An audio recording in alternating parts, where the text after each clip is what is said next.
Hello, everyone. How are you all doing tonight? I'm glad to see that Daniel has joined us. Can you all hear me? That is an important question, because can you hear me?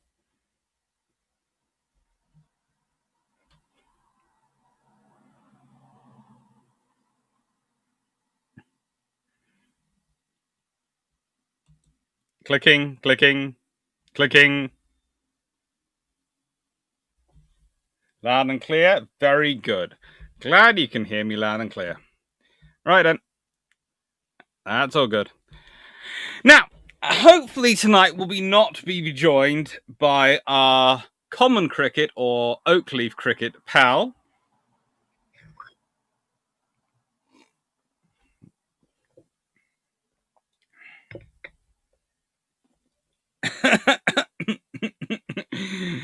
Oh. Well. So, hello everyone. Hope you're all doing okay. It's been a fun day. And we are, of course, dealing with Tsingtao. Now, what I have done is, rather than prepare a load of slides for this one, because there have been quite so many videos, there have been quite so many slides, so we're going to start this off. It's a discussion. Because we did the whole thing as a scenario, and it's an interesting scenario to sort of flesh it out.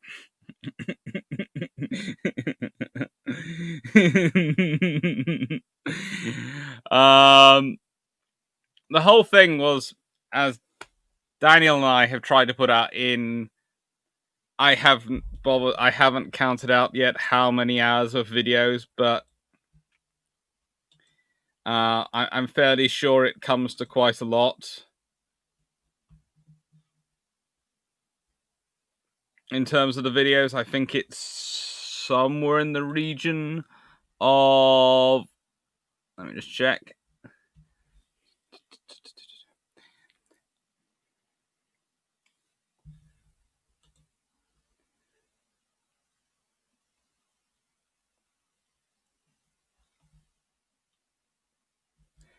There are in the region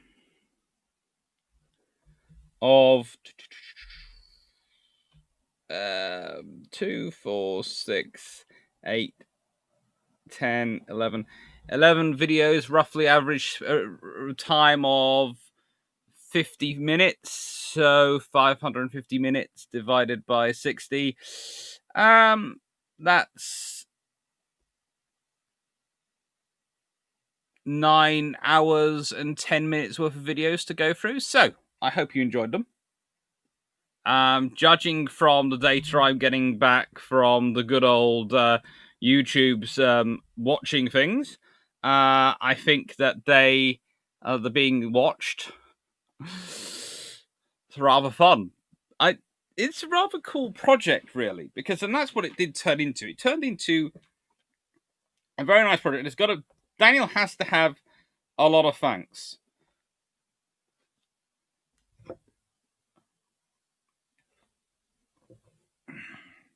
Because it was a case of, and he probably doesn't realize this, but it's not just going to start off possibly more videos in future along the lines with him, but there's also some other projects I'm looking at for other scenarios, and I'm thinking, well, if someone wants to propose them and wants to be joined up, or I might even, if I don't have anyone who's happy, who's proposed it, but I fancy doing a project, I might put a note on Discord and say, does anyone fancy being the other person on this project if I'm doing one, and see if anyone wants to do it, because there are some. It's a lot of fun to do the collaboration for, especially the what if histories, because, and this is the thing that was good was having two of us, it was just enough that we could do it in a sensible amount of time. We pretty much record them over the period of 2 weeks. But we could also, and this is the big thing, we could do it in such a way that it meant we would sort of cancel out each other's particular foibles. So we'd stop each one of us going off into our own sort of tangential by going, quite sure about that, which is always good. So thank you, Angus Asano, for being here. Yes, it is always fun when you get your first permanent troll. I always thought it was going to be Jamie, honestly. I love him to bits, but I did think it was going to be Jamie, and no, it wasn't him. Hi, Jay Richardson.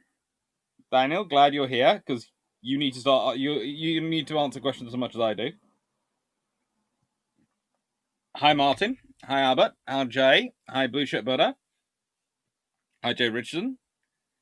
Hi, Carl Van Gasberg. Hi, Stephanie. Hi, Jermac. And hello, Brock and Greg. Hello, everyone. So thank you for joining us. So, Danny Freeman, or exacerbate each other's tendencies to natter. Well, let's put it this way: the only mild complaint I've really heard about the videos that I'm taking any notice of was from one Mr. Drakinfanel, which was to get to an effect of, "Why wasn't I invited?" And I went, "I didn't think you wanted to. I could have had fun." Unfortunately, I do have a feeling if Drac had joined us, it would have been not nearly 9 hours and 10 minutes worth of videos I'd have been editing. It would have been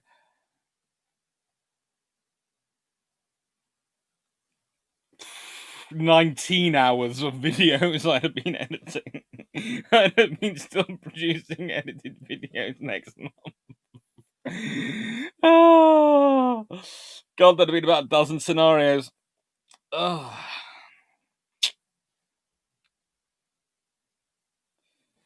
I got 2 notifications. I shouldn't have 2 streams going. I shouldn't have 2 streams going. As far as I know, there's only 1 stream going.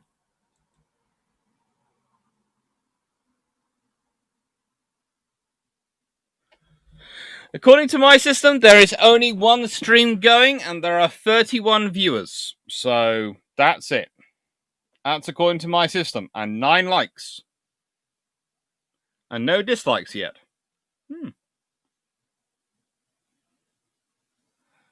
What have we got coming up this week? Let's just look ahead. We have the Battle of Tech Seal on Thursday, which is going to be fun, and Castles and Land battles for Brew Ships episode 16. I just thought I'd be a bit random.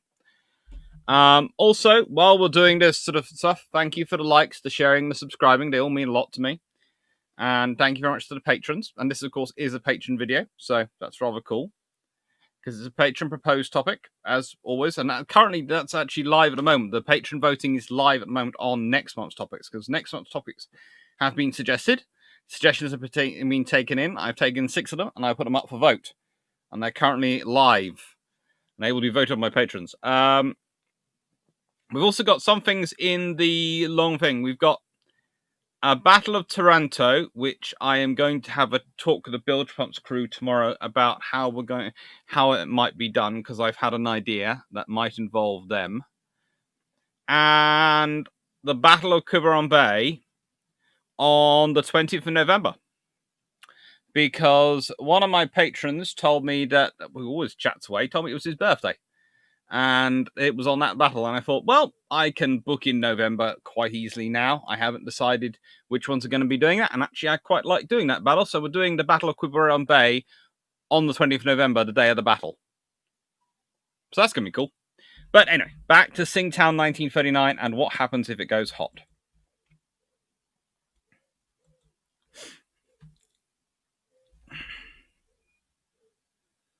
Hello, Frederico. Hi, William Cox. Let's see.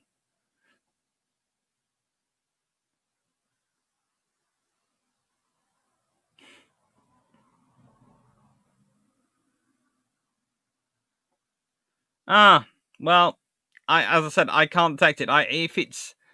If I can detect it, I can turn off the other stream. But if I can't find it, then I can't detect it. That's the trouble with YouTube. Honestly, there's a limit to what I can sort of do. I can go and check again for it, see if I can track it down. Let's see if I can find it as a second streaming.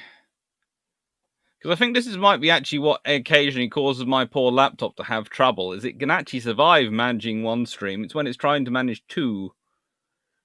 No, according to all of the YouTube stuff at the moment, I have...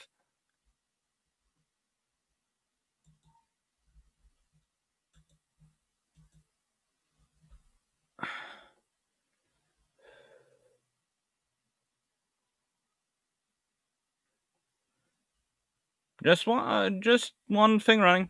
Just one. Although, apparently my content of this video has already been marked before I've even said anything as not suitable for some advertisers. Who knows? But anyway, let's start off with Tsingtao and let's explain this. So, this is the starting event and is in many ways the critical point for it.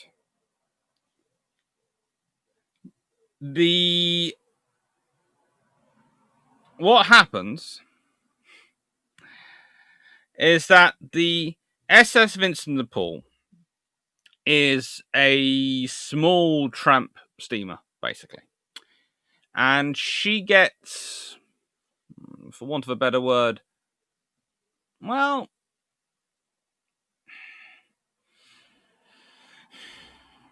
she gets pulled over by the Japanese because she's gone where she's not supposed to be.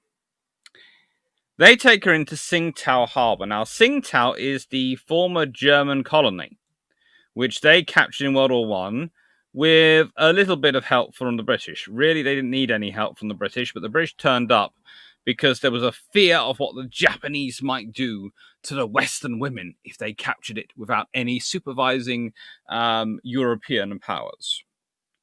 The Royal Navy couldn't really care about it. The British Army didn't really care about it. But there were quite a lot of people in Parliament who were suitably excised about the topic and in the press. So the Royal Navy went out. And basically went, we're here to help. Show us something to shoot at. And the Japanese went, yeah, we can use more heavy guns.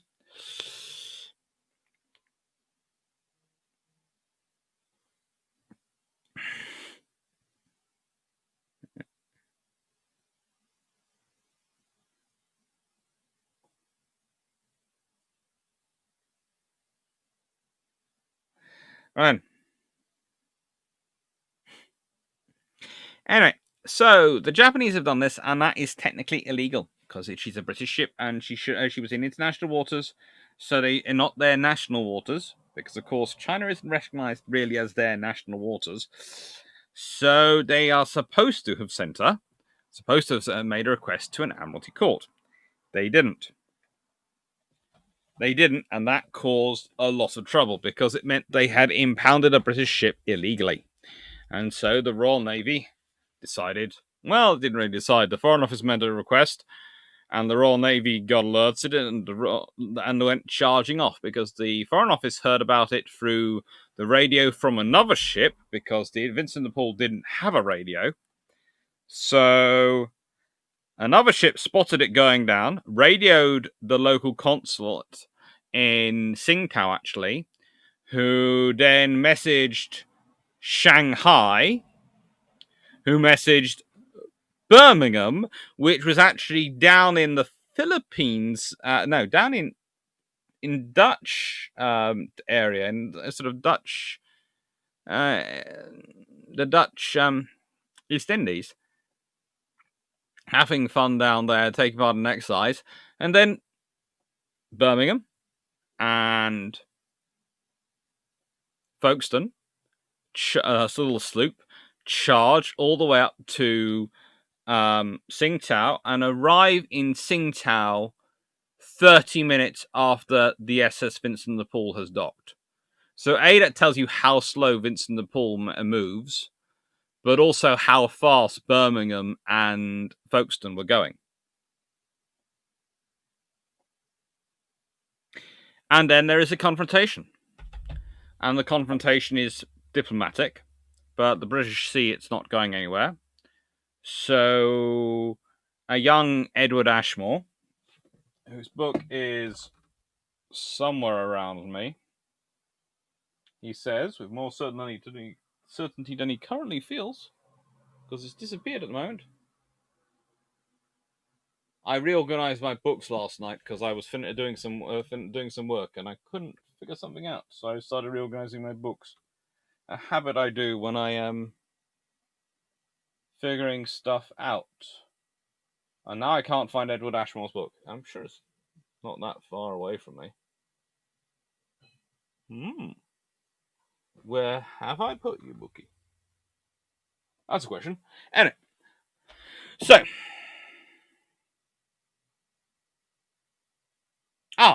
right in front of me.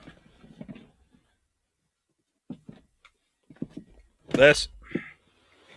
Anyway, Edward Ashmore gets sent midshipman with a party of 5, 4 sailors and a chief petty officer to secure the ship. There are attempts to board the ship by customs and Japanese soldiers. They are repelled with words, not weapons, and they leave. As they are leaving, the Japanese heavy cruisers point their guns at HMS Birmingham. HMS Birmingham responds as a true daughter of the city would and turns her guns to face them and basically is saying in warship phraseology, come on if you think you're hard enough. Now remember, these are 8-inch guns on the heavy cruisers versus 6-inch guns on the Birmingham. So she's kind of outmatched, but she is at... Well, how do I put this politely?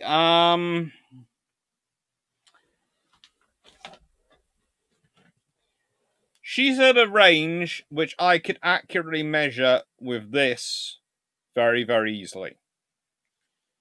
So this is a laser range finder, a distance measurer. I use it for measuring, working out things like how big rooms are and these sort of things. How big properties are. The distance accounts differ, but they are basically, you're talking about them firing at each other at a range of about 50 to 100 meters at maximum. So at 50 to 100 meters, it doesn't really make a difference if you're a 6-inch or an 8-inch gun at that range. There isn't much armor any cruiser in the world carries that at that range is going to stop either a 6-inch or an 8-inch shell. It's going to have too much energy. So Birmingham would have been smashed, but so would the 3 heavy cruisers. Anyway, she gets out. They all get out. Hello, 'tis Francis Fault. And hey, Kilo 19. And hello, Yickers. And so... it's one of those scenarios. They're pointing their guns at each other. They don't fire, they get past, they all get out. And this is how history carries on. But where our scenario differs is that basically the Japanese admiral in charge is accosted by the local general.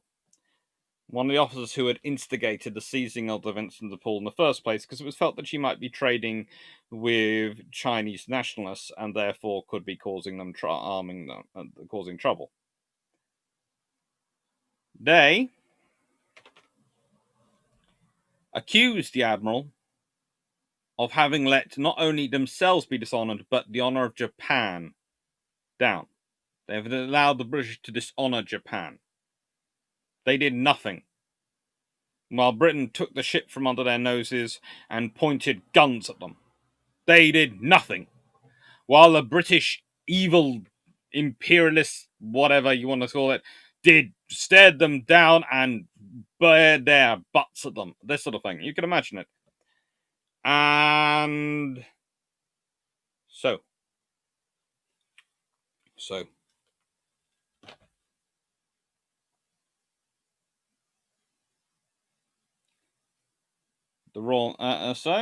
they leave and they charge after the very, very slow-moving convoy. We've already been over how slow the SS Vincent de Paul was.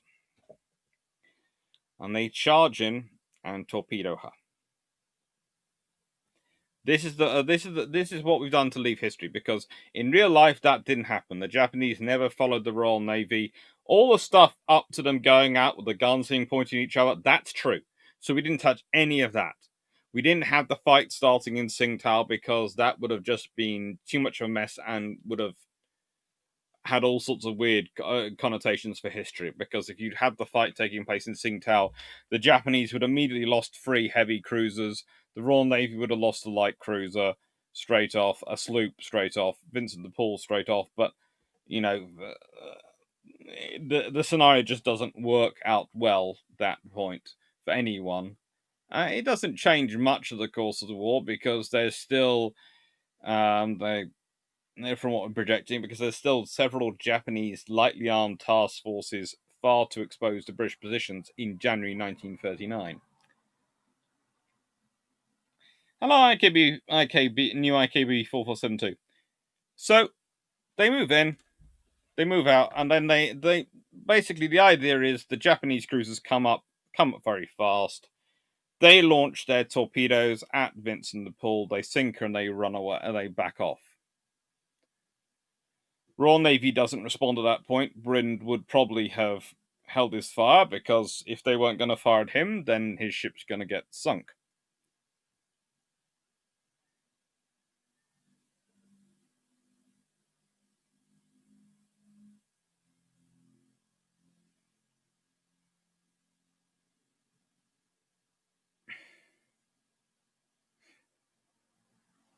And so they are continuing as so much, and they go away. The Royal Navy then sends in our scenario HMS Birmingham off to the to the east coast of Japan to do what is basically a forerunner of the Asamamara incident. So again, we're keeping it very close to what historically actual events have happened. So the Royal Navy goes to the east coast of Japan. They seize a merchant ship as compensation for the sunking of SS Vincent de Paul, and are trying to take it to Shanghai for a Admiralty court. They feel this settles face, because, tit for tat, now diplomats get involved. Japanese don't see it like that and decide to attack HMS Birmingham. HMS Birmingham escapes okay, because honestly, the aircraft that can be sent to attack her at the range she's got aren't going to do much damage, but they are going to do damage. So the Royal Navy goes and decides to attack Kaga, and her escorting destroyers, because they are really, really close to where their main forces, and their main forces, some heavy cruisers, a carrier, and all sorts of things. So they go do that. They sink the carrier. The Japanese then launch task forces and attacks at various points. War is, of course, started. This is where the scenario starts to take off. Anyway, let's have a look at some of the questions which come up.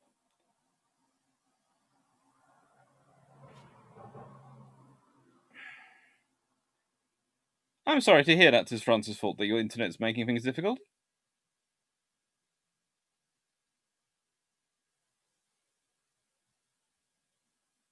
William Cox, a warship is not scheduled quite like a merchantman. If a captain has leave to follow snow, so to speak, a warship might well meander before race to or plod placidly. Quite true. But in the case of when they're escorting a convoy, they are trapped by the slowest ship. And in the case of HMS Folkestone, she was supposed to be going at 20 knots, was supposed to be her maximum speed, because she was a sloop. And actually, if you work out those figures, people are very careful not to give exact times, but if you work on those figures, you come into the range of, she must have been going somewhere in the range of 21.5 to 22 knots the whole way. Now, seeing she wasn't taken in tow by HMS Birmingham for that, and HMS Birmingham herself, her crew admits, was doing a fairly heavy clip. I think they probably were going slightly faster than that.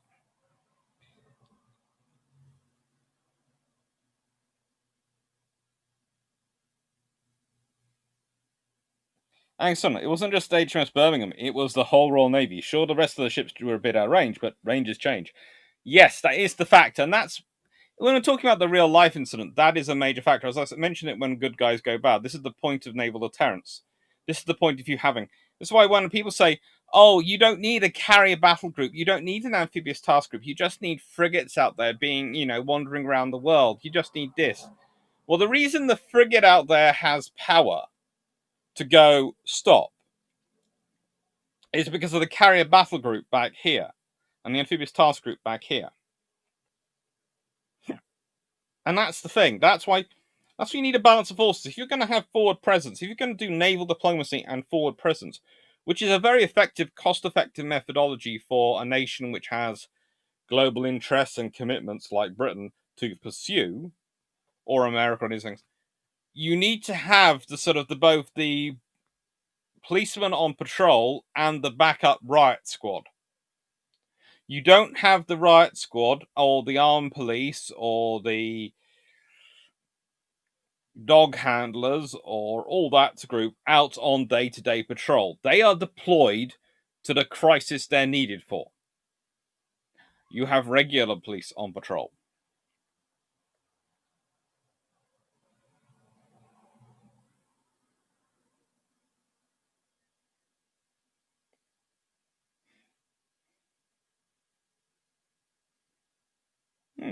Joseph Gleek, my understanding is the academic community of historians looks down on members who write general popular history and fiction. Do they look down on you or give you flack for doing YouTube?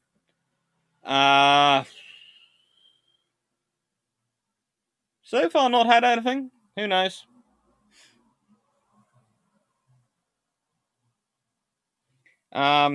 Some people probably will, but some won't. I don't really mind. I do television work as well, and I'm writing books, and I do all the lecturing. So, in the nicest way, if I want to do this with my spare time, I'm doing this with my spare time. They can go and besides, we are supposed to be doing outreach these days. Academics are supposed to do outreach.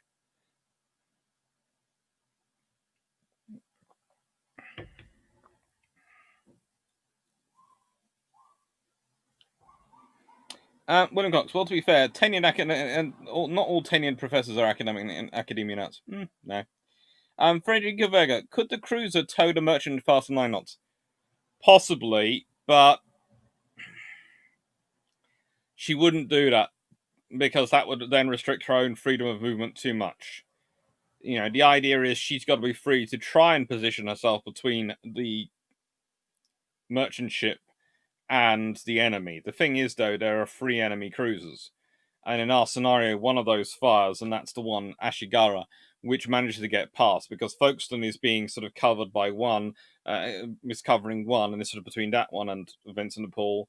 Birmingham is between another one and Vincent de Paul, and the 3rd cruiser gets past. And the tow is limited by the strength of the tow ropes and various other things.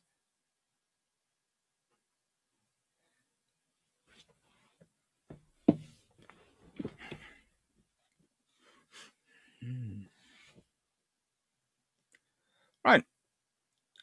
Sam Thompson, to Clark, M pilot pulls you over. Do you know how fast your ship's going? Sorry, sir, I have oversized props. Duration territorial support group? Possibly.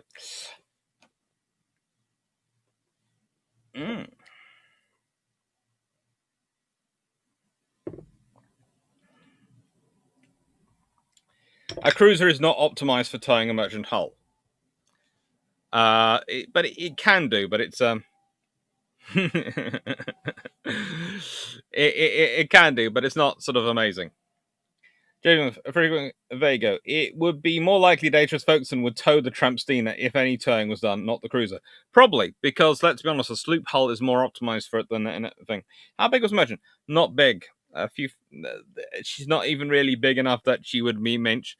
You know that lovely map I like to show, which has all the big. Let's see if I can find it.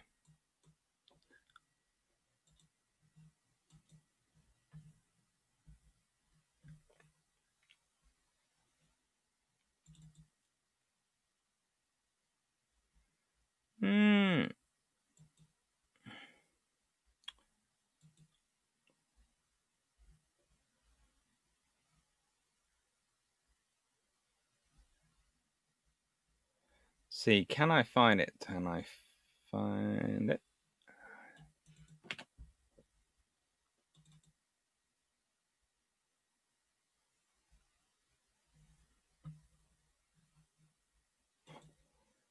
No. No.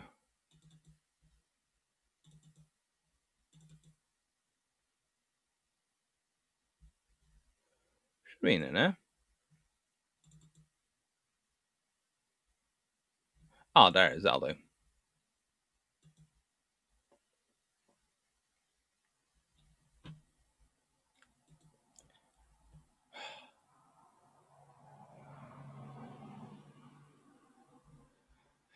All right.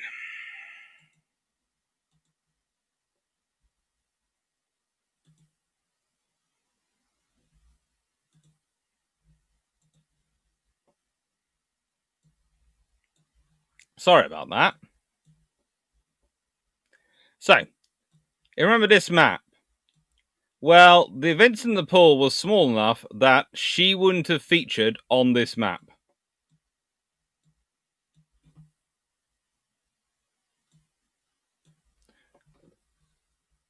You know, this was from the Madagascar presentation, but this is the map that counts, and she wouldn't have featured on this map.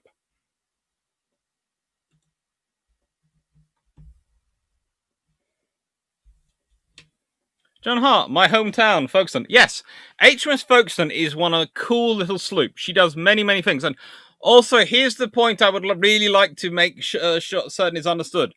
HMS Folkestone, I've got a picture of her somewhere.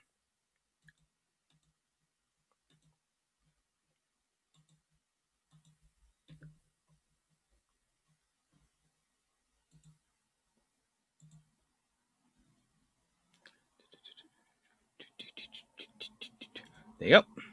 And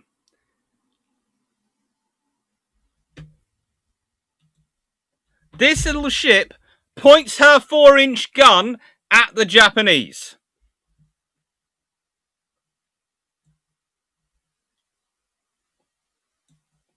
Okay? That little ship, that ship above me, points its little 4-inch gun, which is about level here, by the side of my head, at the Japanese. So there's Birmingham, which is over here. This is one of the three Japanese. This is the Ashigara. This is one of the three Japanese heavy cruisers there. They're all of the same class. Look at them. They are massive. Then you have Birmingham, which sort of looks suitable for turning up. But her support, her backup is this above my head. It's this one. The little gun. The little gun. That she points it at the Japanese. Hello, Inca.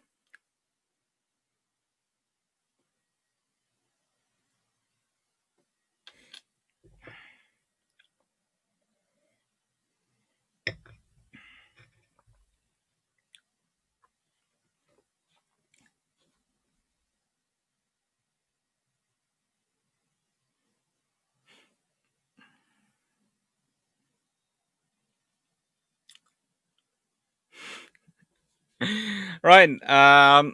The simple phrase there's a discussion going on between Daniel Freeman and William Cox about gross registered tonnage versus standard displacement. Okay. Gross registered tonnage is the total volume they can carry plus weight of the ship.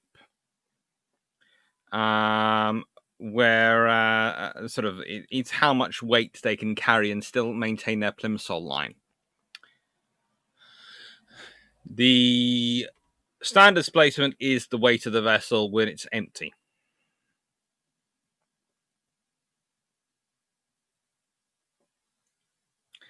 There you go. Doing something mad and suicidal is on par with the Royal Navy.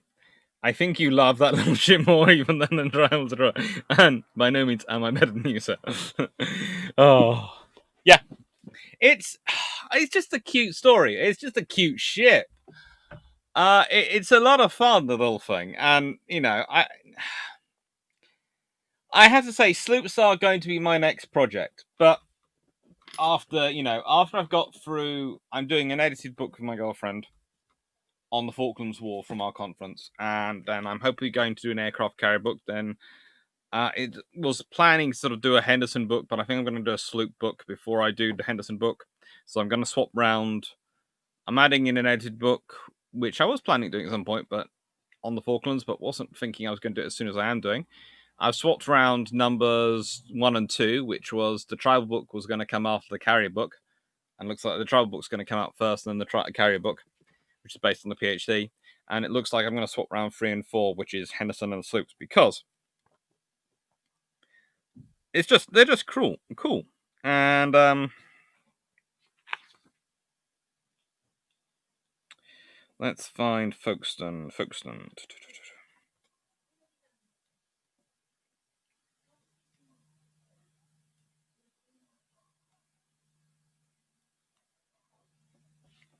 And what you soon realise is that the sloops all look very, very similar to each other. Got HMS Penzance there. Let's just track down. The easy thing will be to turn to the front, Alex, wouldn't it? And then find Folkestone.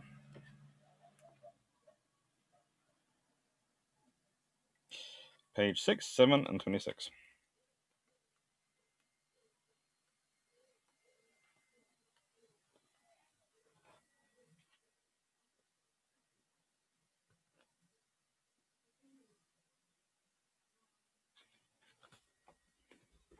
HMS Folkestone.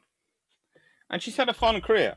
She was commissioned with a Portsmouth crew on completion of a service in the Persian Gulf, arriving there in August 1930. She remained on station except for a dry dock in Bombay in January 1931 until August 1931, when she went to Colombo to refit an exchange cruise with Fowey. Having done this and completed refit on 4th of November 1931, the ship then became part of the China station and operated from Hong Kong. She recommissioned twice while on station, so she changed crews twice while on station. It's completely cruise.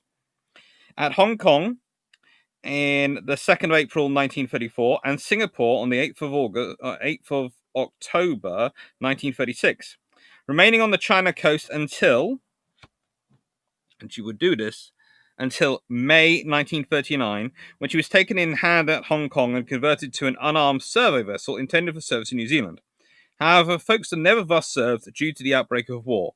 Part of her crew manned a minesweeper from reserve, and on the December 1939, she was fitted out as an anti-submarine vessel with a single 4-inch low-angle gun and ordered home for service. And then she serves through World War II.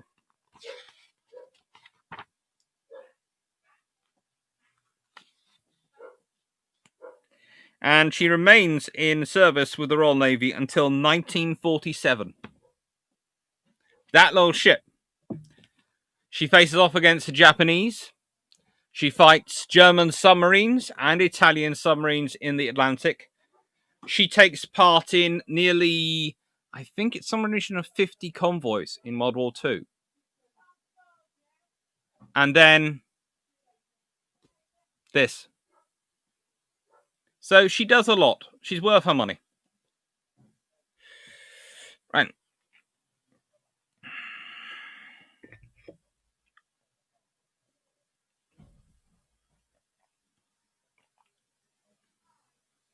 Disrespectful. I imagine they'd aim at the bridge. No cruiser captain wants to die to such a little gunship and gun. I think they did. It was the same as what HMS Birmingham was doing, because Birmingham aims her guns. She uses a turret for each of the bridges of the Japanese cruisers. And she's aiming her another for guns. So she's got 4 turrets. So she's got 1 turret aimed at their land headquarters. So pretty much there isn't going to be much of the Japanese command staff surviving at this point.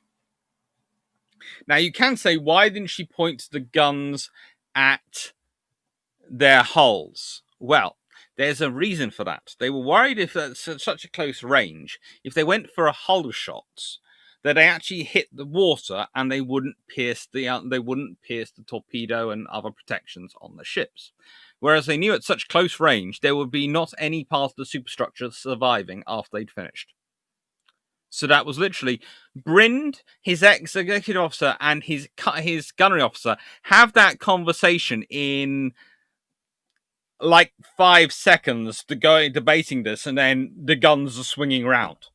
It's almost the Japanese guns are swinging around. Where do we aim them? And the British guns are swinging around.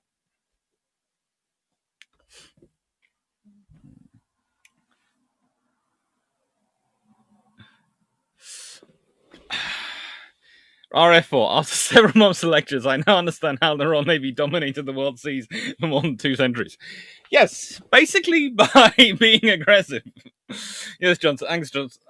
Yes, Johnson. It's not the size of the ship to fight, but the size of the fight in the ship. Yes.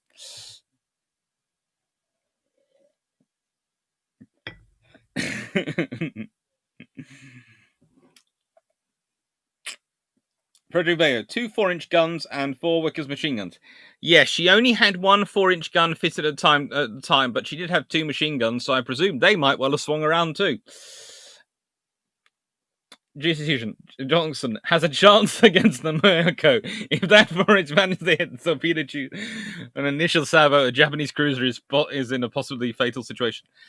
Look, there is part of me which thinks that actually, due to the damage that would have been sustained in the first blast, Folkestone might well have got out of there alive. There is a 50-50 chance, and even if it had started fighting, Folkestone would have got out because all of them would have been concentrating on Birmingham, and after Birmingham's initial salvo, there wouldn't have been much of them left there to carry on the fighting. They didn't have that many in the way of land defense, so I think Folkestone might have got away, especially with all the smoke.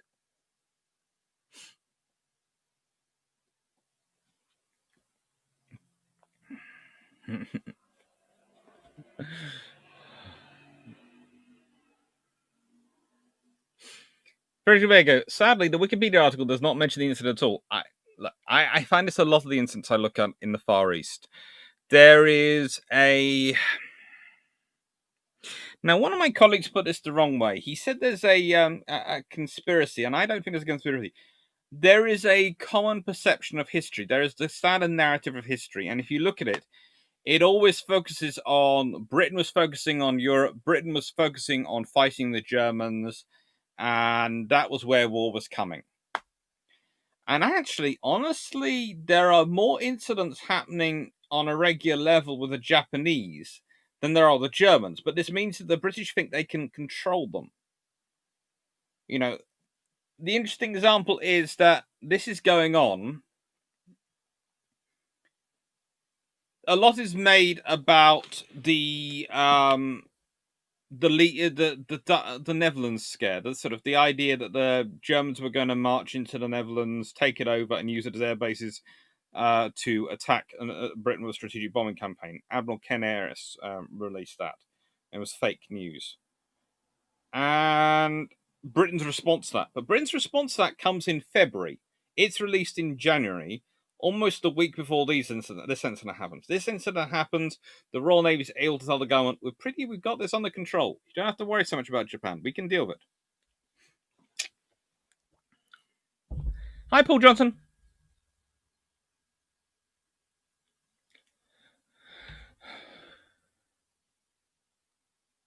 William Cox, the British felt that it proved the ultimate victory between the colonial powers lies in sea lanes. Is decided by rule of the sea lanes. Mahan felt the same way. So did Corbett, but the differences between Mahan and Corbett is Mahan stops after the fight, and Corbett doesn't.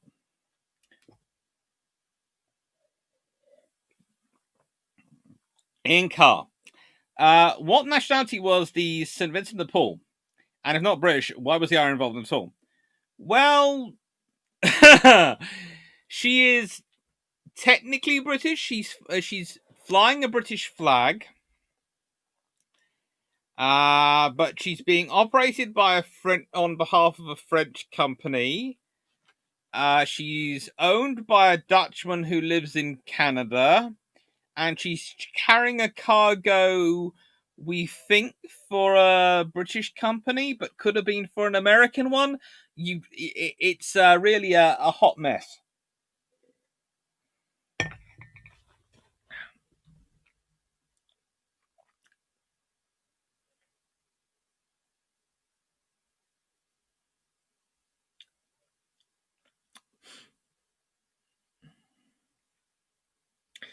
As Daniel has put it quite well, that is a little shady. She was registered in a French Pacific island, operated by a British operated out of Hong Kong company, so flows a red engine, and may have been owned by someone obscure Dutchman living in Canada.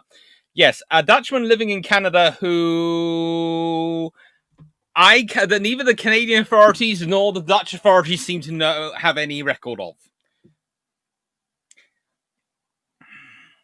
It's also quite hard to work out what the SS Vincent de Paul was carrying at the time, too.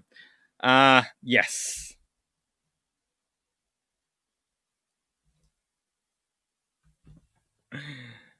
Pretty big. 50 cal machine guns at 50 meters is not nothing. Yes, but those were heavy cruisers, so yeah, they could have done some damage to anything which was exposed, but I don't think that they're going to do that much damage compared to the 8-inch and 6-inch guns going around, and possibly torpedoes being swung out, because HMS Birmingham's torpedo crews were at the ready, and the moment firing started, they'd have started trying to launch them, so there could have been torpedoes live in the harbour. I'm not sure if they'd have reached it. And she doesn't, of course, carry torpedoes herself. This one is a sloop, so she doesn't carry torpedoes. That thing carried torpedoes. Lots of them. That thing also carried torpedoes in exposed positions.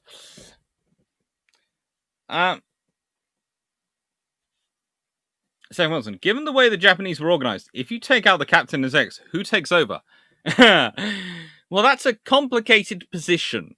Technically, they have a senior lieutenant.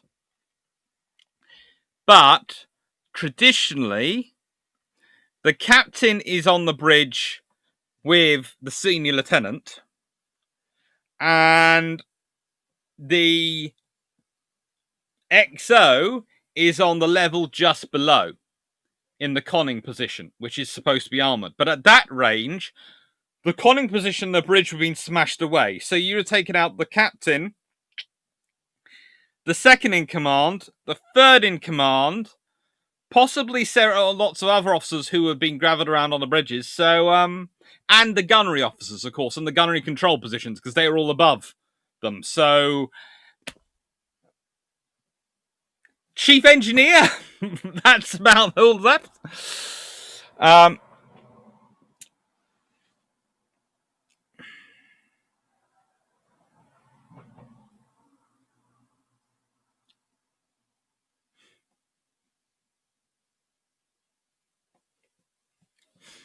But Birmingham has 2 times 3 tubes. Yes, but they don't swing the torpedoes around because those might be considered too aggressive. Whilst the Japanese are just swinging their guns around, the Royal Navy just swings their guns around. Torpedoes are kept behind their covers, but everything is ready to go. So they just need to swing around and launch them.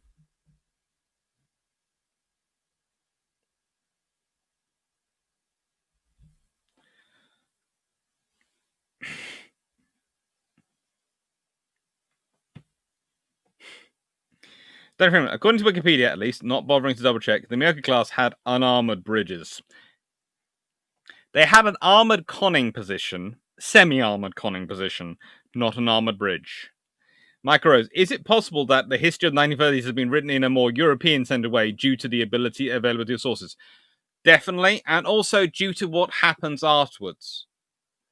Because of where World War II starts and happens, people go looking for the sources which feed into that, because that's what they're looking and examining. I am freely happy to admit I'm a bit of an odd duck, okay? I am quite happy to admit that. Even amongst my academic colleagues, I'm an odd duck. And I found out about Tsingtao because I was interested in naval diplomacy, as you all know, because I bring up quite a lot. So I was looking at past events and I was going, okay, this station gets up to it, do it quite a lot.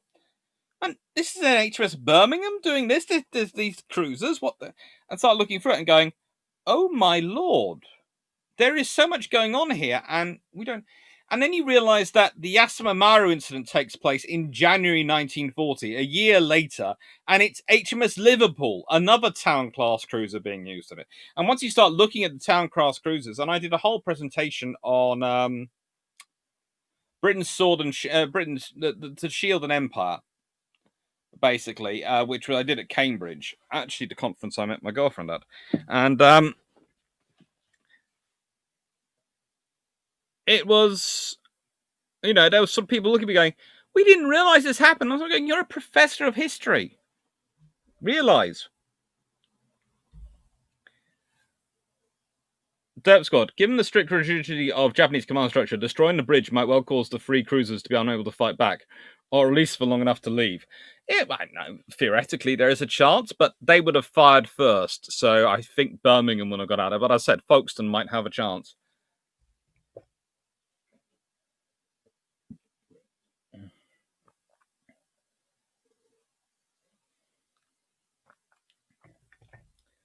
Sometimes, Dr. Clark, could the lack of education on the East be in part much of it being set up, ran by the company for a good while?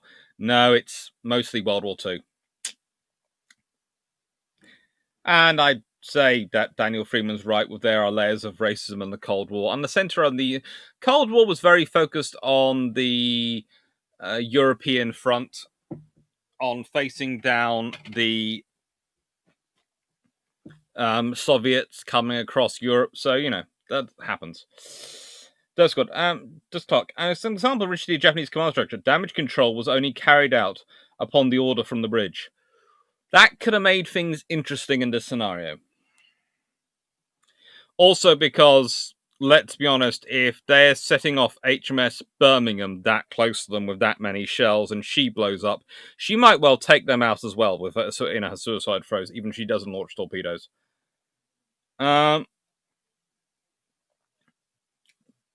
Death throws.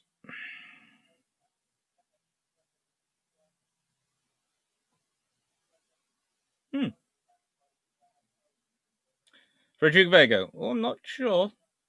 Sean Mack. What happened is basically the 1939 equivalent of registering your company in Malta. Yes! And various other sort of things as well.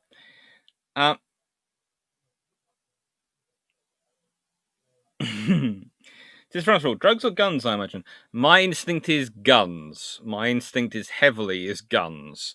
But they weren't on her when she was in Shanghai in the Admiralty Court, so I think she'd offloaded those and then picked up something else.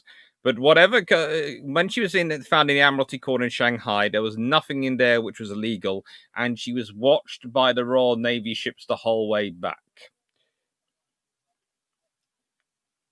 And there are no articles, anything on talking about us dropping stuff off. I'm a bit of a shady in that. I registered in Panama crew from Philippines, chartered through Liberia, and flying a Belarusian flag while carrying cargo from Venezuela to Yemen. Yeah, that could be interesting. Pretty much. All right. William Cox, how much weight fraction does all welded construction save for a warship compared to riveting? I'm asking for a Japanese friend. A lot, but it depends on the ship. Let's put it this way. If you're using riveting and you're designing a battleship, that's got even far more subdivisions, so that's going to save you a lot more weight if you're using welding. If you are doing a sloop or a Flower class corvette, it's not going to save you much weight at all overall in the whole thing of things. So basically, the bigger, more complicated the ship, the more it saves you. It's a never-ending gift, basically, in that regards.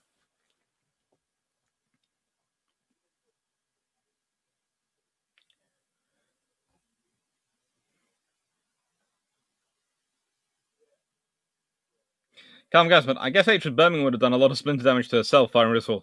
I think with 8-inch guns being fired at her so close, splinter damage was probably not high on her list of worries.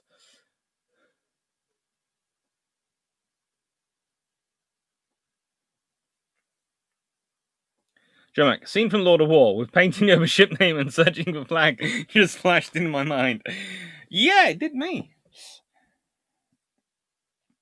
Michael Rose, thankfully, this seems to be improving. Few sources focusing on Japan and Far East coming to circulation past few years. I know, I've been making use of them shamelessly. I still do find that sometimes the trouble is some of the stuff coming out of it does very much focus on academics talking to academics, and I try and talk to a wider community because, well, I like to talk to academics. They're a lot of fun, but I like to talk to everyone, basically, because everyone has different ideas.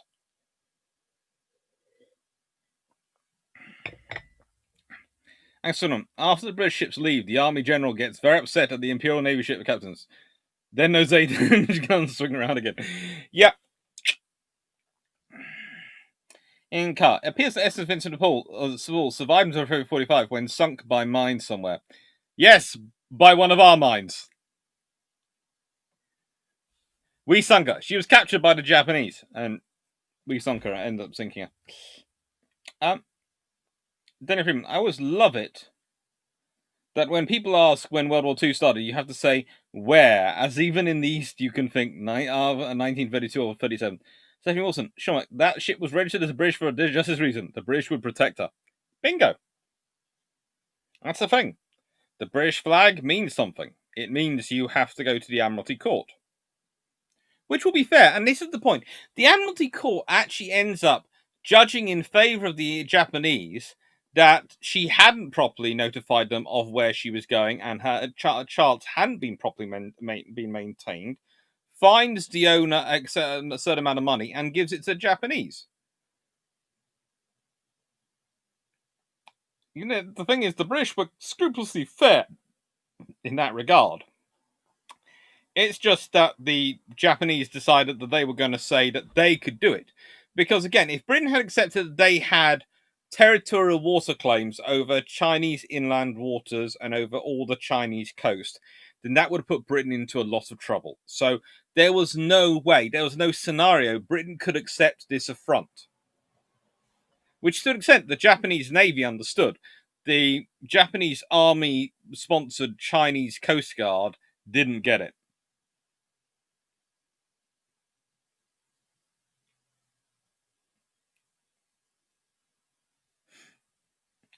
William Cox, whales have itchy skin. I agree for all those lost trying to use a floating mine as a convenient scratchy post. We all do. But the trouble is, mines, no one wants to use them until we actually need to use them, and then we do.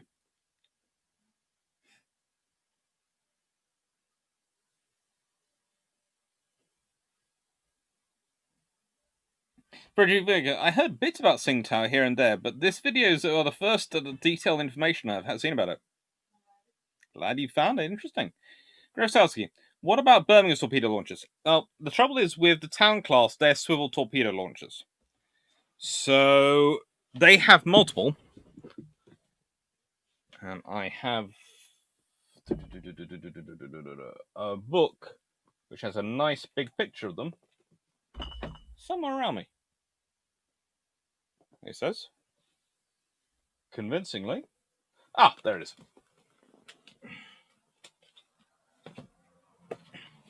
Again, I've got to stop reorganizing books at X hours in the night. Gets me confused.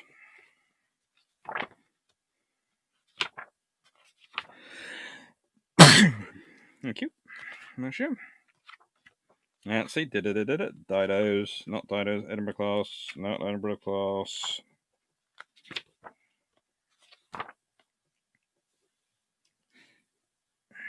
Now. So.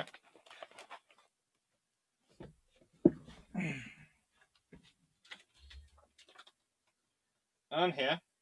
The torpedo tubes are in the center. So. Basically. They could have been used. But. Only one launcher would have been able to swing around. But it's also, it's going to sound strange, it's in the middle of the ship, so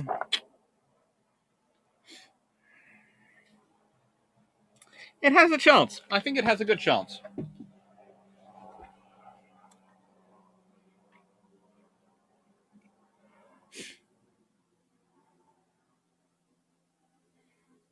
There was a healthy Chinese resistance operating in and around the British international legations at Shanghai. That there was. They had 2 trainable triple launchers with 21-inch torpedoes. And they're literally mounted in the center position. If I expand this picture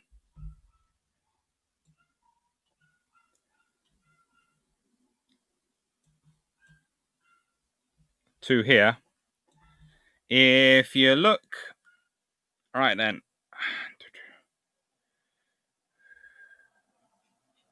there, you can actually see the torpedo launchers just behind the boat that's hanging off. That was where the torpedo launchers were on HMS Birmingham.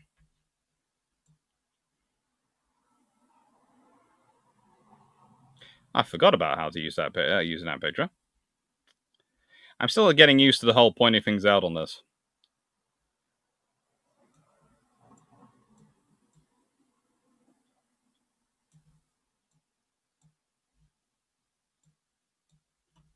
Right now, so I think knowing my Japanese in-laws, people are being a bit stereotypical about Japanese command structures. They are rigid, but if the bridge is toast, junior officers will seize the initiative.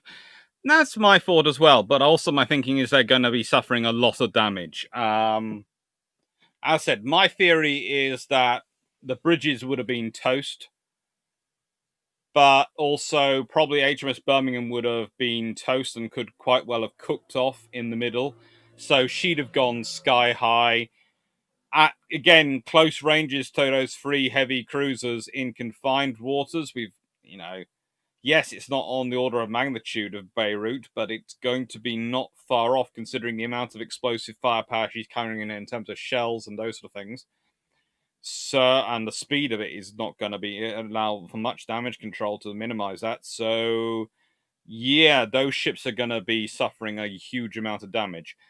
Folkestone is further out to sea. She's ahead of Vincent de Paul, and so that's why I give her a sort of chance of getting away. Hi, Potter.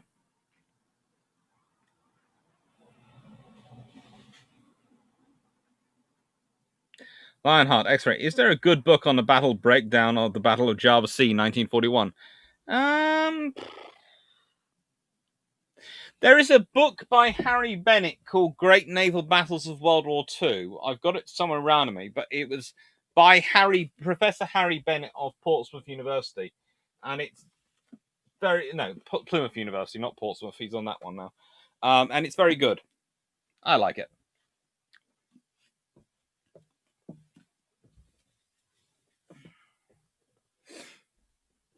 So that would probably answer your question on Java Sea. Susan, Shomak, they were, but junior officers were going to act. They're trained to. That is true. William Cox, an oxymoron in our IJN cruisers carrying torpedoes with reloads.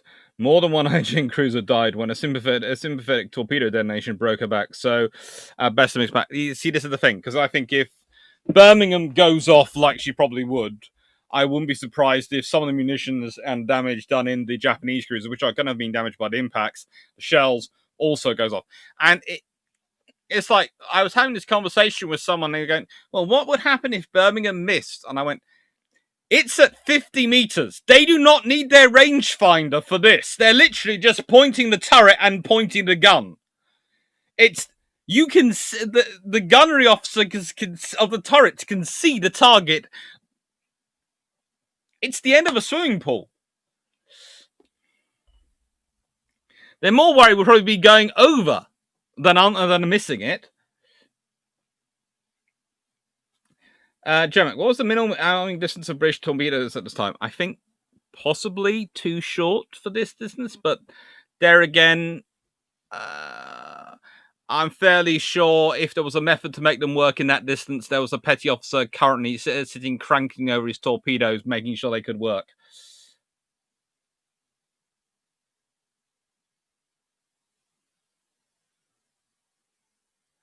And it's going to sound strange, but I think a lot of the preparations in this scenario, and I get that sense when when I'm reading some of the accounts on Birmingham. They very much had decided they were going to do their duty as Royal Navy personnel. Especially, it's quite interesting. Some of the strongest ones comes from the chief petty officers and the sort of the NCOs. Very much going to do their duty and very much going to make sure the Japanese remember. And you think, see, again, this sounds terrible, but for the Royal Navy, if they lose a brand new light cruiser, that's a problem. If they lose a brand new light cruiser, but she takes out 3 Japanese heavy cruisers, that's we can live with it.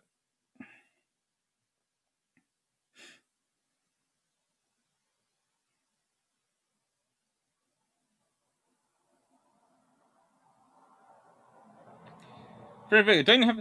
I actually have been known to use this in the past, but it doesn't work on the XSplit screen.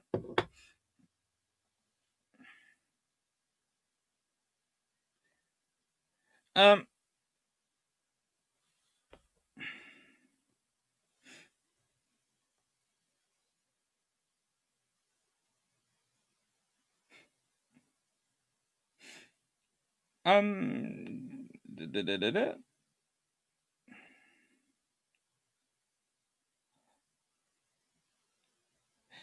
As Daniel Freeman has just pointed out, going back to what GC and I've said as well, are saying about Japanese junior officer initiative, the problem is the few minutes of confusion while you're working out who takes command, and Fujiko Vega added, while things are quite exploding quite spectacularly, no less. That's the trouble. It's going to be, it's the loss of command while there's damage going on. It's the few minutes it takes.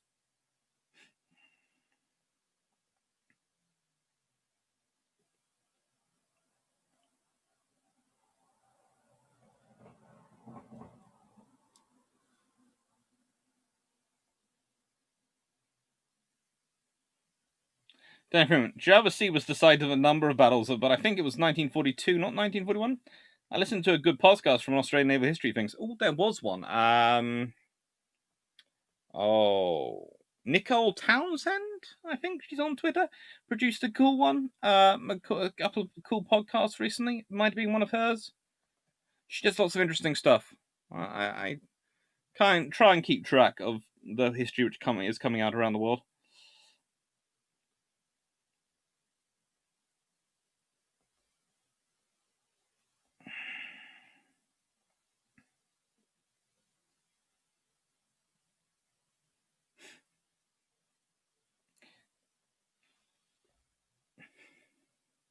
Sure, Mike. It's certainly something that will be in the back of their mind when they're deciding if they should act, which will probably most delay them.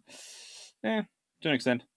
I think that's just John Mack talking about the idea of officers being beaten if they do something wrong. I think sometimes the Japanese command structure's readiness to beat them is overstated. It's kind of like we were discussing last week the execution of John Byng and the various effects and people's views on the acts of parliament, the acts of what those acts of parliament meant that go through. And as I was saying, those acts of parliament are in many ways about Britain making a statement to the wider world, not its own navy. Its own navy's already doing that for the vast majority part. Those acts are about making sure the wider world understands it. And I do sometimes think that the Japanese tales of discipline, which really start in the 1930s, are in many ways pushed forward in the 1930s by people in Japan who see it as a way of showing how strong and organized and proficient and effective they are. Not necessarily an accurate portrayal.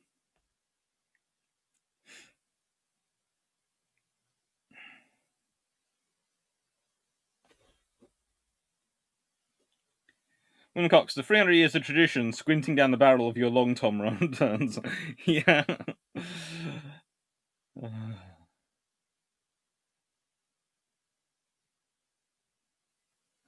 Decision: career suicide by being an oddball in a conformist culture is different from not waiting for others to return fire or stop local fires. Yeah.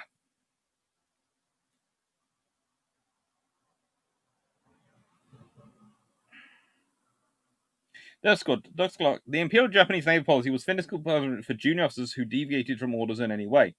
They tended to do absolutely nothing unless directly ordered. I know that's the official policy, and I know what they announce, but I have a feeling. It's like we were talking also the other week about homosexuality in the Royal Navy in the Age of Sail. And there are all sorts of things in the Articles of War about it. And then there's the pragmatism of the officers who are actually in charge of implementing it. So you can basically make quite a strong case that the Royal Navy in the Age of Sail operated on a don't ask, don't tell sort of basis almost. As long as they didn't see it happening right in front of them, they didn't. They pretended it didn't happen, and would try to ignore it as best they could for the sake of people's careers and because they didn't want to have to do that sort of thing. A lot of senior officers, a lot of captains never flogged. There was Captain Hardy of Nelson's flagship, who was very proud of the fact he had never flogged a man in his entire career. Never flogged, never whipped, never done anything like that to any man on any ship he commanded in his entire career. Yet, if you read the Articles of War, there is plenty examples of where he should be flogging and whipping and doing all sorts of corporal punishments to his men. So, my own experience, my studies, and basically my own understanding in a way of it is that there are these rules, yes, but the actual implementation depends upon the commander of the ship. And in the case of these three cruisers, they were known to be very good commanders who were incredibly keen on training their sailors and their officers. So I think they would have encouraged some sort of thing. Remember, an officer has an option. They can say, you're quite right. If a junior officer is given an order, they have to obey those orders directly. However, if you want to test out their train them how to think, instead of giving them orders, you say, right then, Lieutenant, fix this. And you don't say how to do it. You give them an objective. Their order is an objective. Fix that. Do that.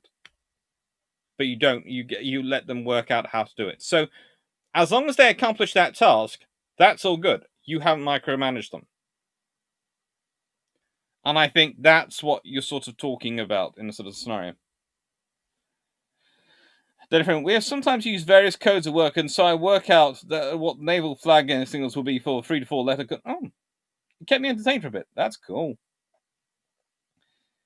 There are programs that you turn your mouse cursor into a pointing laser could prove useful to you. Unfortunately, it doesn't seem to show the mouse either. But I'm going to think about it.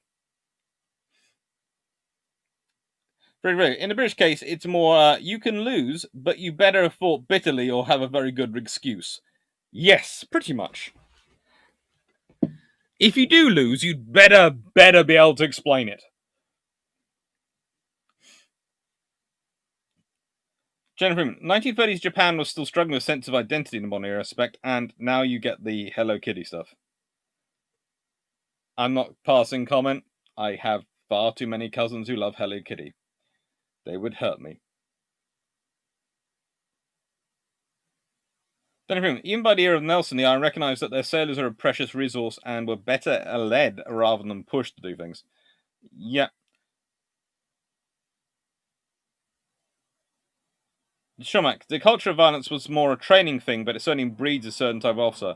that at sea it was different, and the army was certainly the more violent. Yeah, I would agree, broadly speaking, with my understanding these things. The army was different. Also, at sea, it's far harder to get replacement officers. It's far harder to get medical care if it goes too far. So you need to be slightly more pragmatic.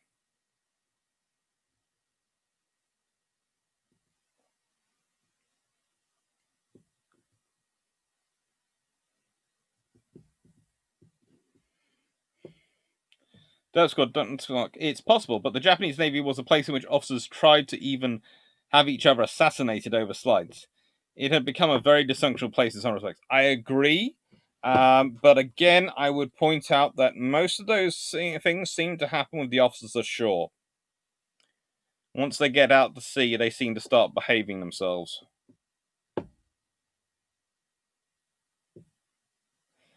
Jerison posting a funny Hello Kitty thing to Discord if I can find it. That scares me. Richard, do you have any sources of examples of that? I remember some stories, but I haven't actually. I have. There are examples I've read about of basically admirals and above trying to get each other assassinated. I think it's more a staff officer routine than an actual officer on a ship's routine.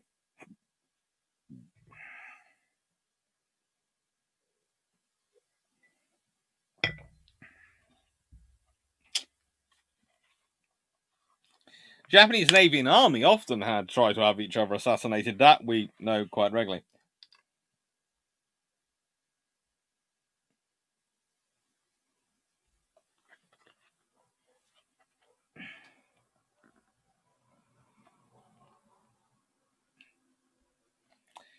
I think too many people have missed a degree of irony and understatement from Wellington about his men. The scum of the earth comment. Yeah.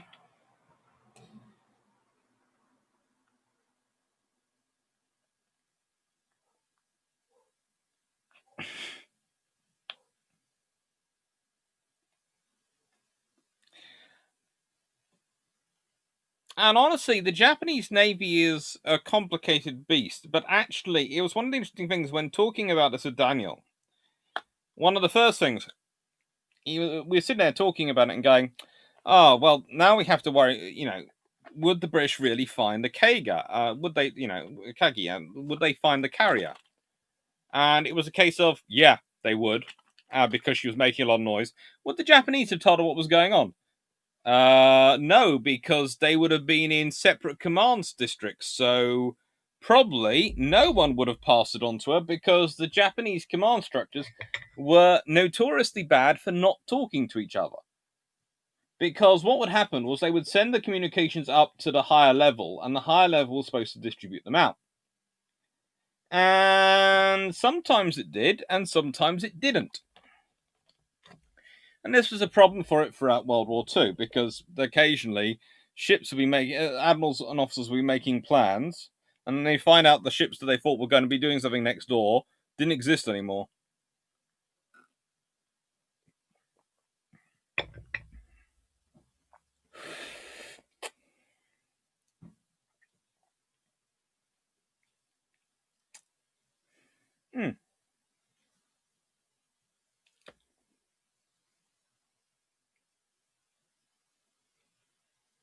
Kinetic Rhyme. In my opinion, I think that the same happened because they might have thought that the ship in question was transferring weapons to Chinese. I agree. They felt that is the case, and it was certainly carrying out trade at a non-designated port. However, they didn't find proof of the weapons aboard. They'd have made a big thing of it if they had. And they therefore acted illegally in impounding the British ship in international waters without getting the consent or support of the nation of its flag. It's rules which still stand to this day. It's quite a fun system.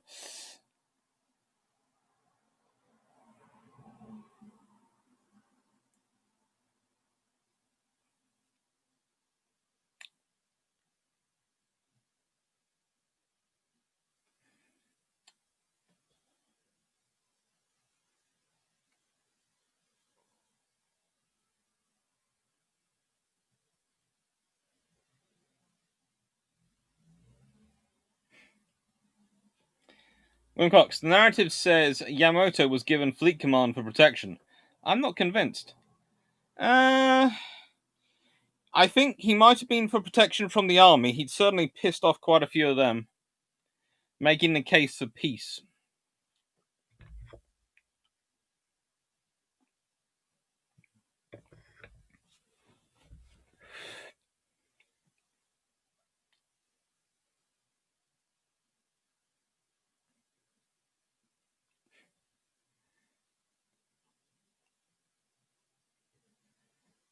Different. But the majority weren't too bad. There were more opportunities for rage, pillage, burn. Sailors generally limited to pillage, as burn is bad and lack of victims rate. To an extent, yes. When we got Pressure Officer Cadet called on the carpet for dueling. He has a new scar all the way down the front of his torso. Cut myself shaving, sir. It would work.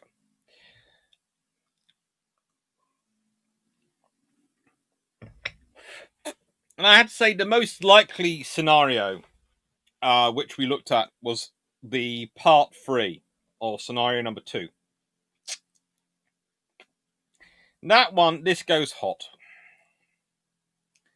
And we have the instance as outlined. The Japanese carriers sunk.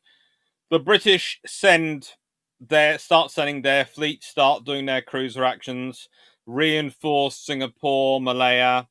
The French start to get involved, and Dutch pile in as well quite quickly. And then the Japanese go on the offensive, and they sink some American gunboats. And the Americans have already lodged a complaint with the Japanese over their actions, have been trying to bring about peace, and now they sink gunboats. And Roosevelt then has to declare war, because he goes to Congress and goes, Japan have not only attacked our friends, the British, they have broken the treaties, and they have invalidated international law. They have now attacked and sunk our ships. Even though they did it when they did this last time, they apologized. They have done it again. Like 2 years ago. We must act. That's what he'd be saying publicly. Privately, he'd be saying something along the lines of this. The British are going to war. The British have got all their allies, have got all their ships. We know the position of the Japanese Navy at the moment. They are not ready for war. The British are going to win. The British are far larger, far more powerful. If the British win and beat the Japanese, the British will be unassailable for the next decade. They'll be able to rewrite the rules of the world. In the Pacific, in our ocean. The Atlantic, we have to accept that we are one of the two major powers in it. The Indian Ocean, the Mediterranean, they're their lakes. But the Pacific is ours.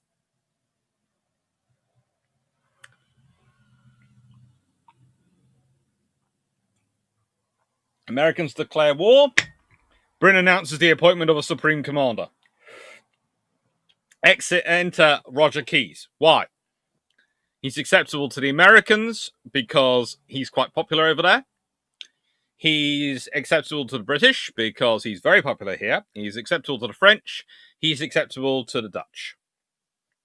So he can coordinate the navies.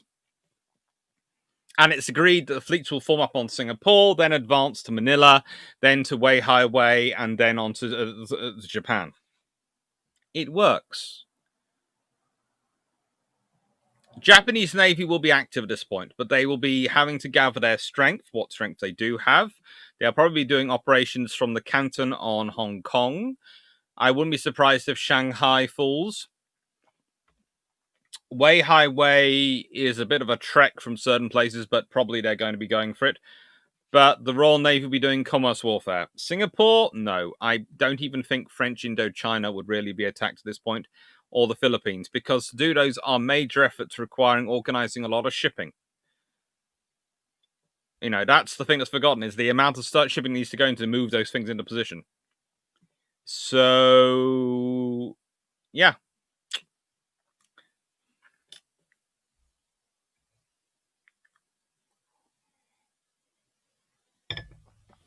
Mm-hmm.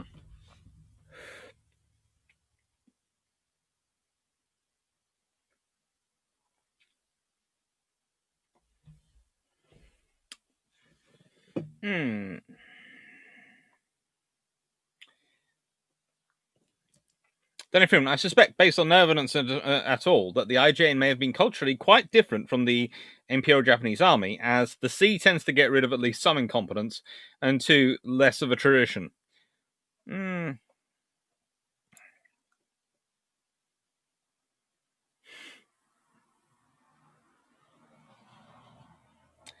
Frederick Vega, I always thought the sea gives you the chance to see others and how they do things. That is true. Does tend to broaden your experience. Danny Freeman, scenario 3. 4th Cruiser Squadron happily sail from the Indian Ocean and do their best to remove the Japanese merchant marine. Yes, that would also be what was going on in pretty much any scenario. In any scenario, 4th Cruiser Squadron. And what's the interesting thing is the signals from the alert that goes out from Naval is first he's calling his heavy cruisers to him, he's sending Birmingham up to Tsingtao, and he sends an alert notice to the 4th Cruiser Squadron Indian Ocean, who then start progressing towards Singapore. So they're already coming before, as even Birmingham's on our way up north, they are coming east. And he's sort of going, okay, the Royal Navy's preparing for... That's why I judge this as quite such a high-risk moment, because if it's high enough risk that the senior admiral in command is starting to exercise his wartime command authority, is starting to move equipment units, is starting to sending out signals to various positions in Australia, in Singapore, in the Indian Ocean, is coordinating the wider fleet. That is getting ready for. That's not something you can play down. In Card, the Myoka class have very unpagoda-like bridges. That they do. They're quite nice-looking bridges for Japanese ones. Danny Freeman, very good Vega. There was an element like that. This is why Britain likes having a navy, but is suspicious of an army, but hasn't had a coup for over 300 years.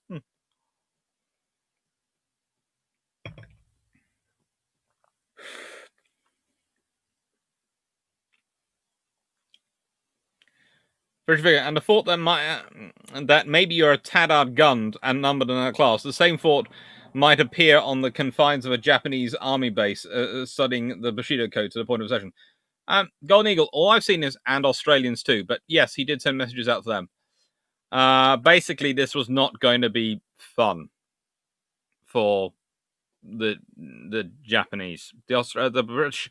When I say Britain, I mean the British Empire, because the Canadians would be coming, the South Africans, the Indians, the Australians, New Zealanders, everyone would be coming. Because, again, one of the whole points of the British Empire is that Britain it's basically a protection racket. We'll protect you from all the other powers in the world coming and interfering with you if you support us. That's what Empire basically is in this period. Decision, I suspect the IJN had more history via Tsushima than the army. The army had a very strong religious, racially holy kind of war belief amongst officers, but that was not shared outside it. Yeah.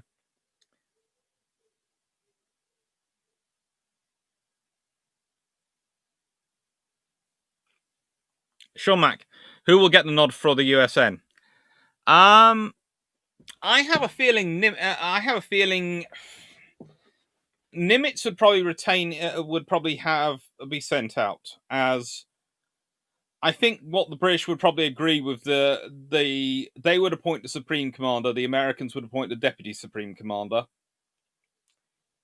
and there would be a Fleet Commander as well put underneath them, because they would take a sort of theatre command role, because I'm fairly sure that's how Britain would run it. And with with Admiral Keyes, you've got that post. That's a good one. And by basing it probably from Manila, it's just far enough away from the Japanese, they can't be easily attacked, but close enough, they can actually coordinate a theatre.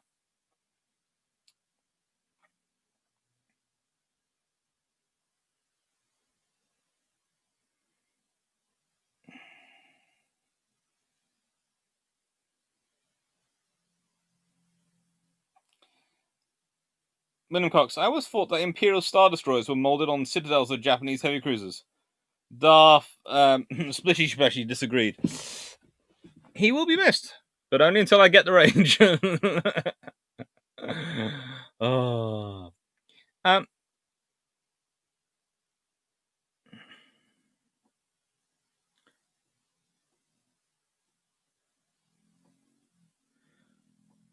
Decision. The land wars were between samurai armies. The Imperial Army did not exist until after the 1860s. No traditions were passed down. No, they weren't passed down, but they did try and jump in on them. It's kind of like the German army and its attempts to, after its formation, its attempts to jump into every heraldic tradition, including in Germany.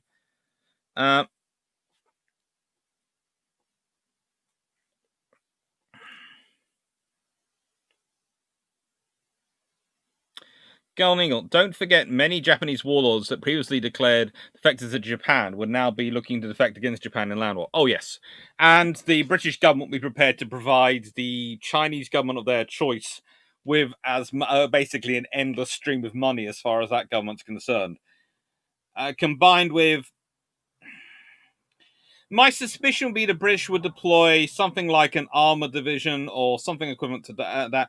Not a full expeditionary force, but probably a corps land force, so that they were providing a significant support to the Chinese army, but they wouldn't be doing the vast majority of it if there was a land war going on in China. They wouldn't really want to get involved.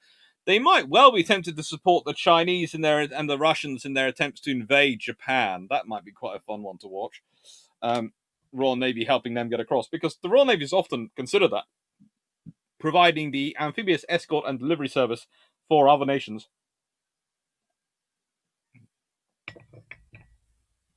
Mm-hmm.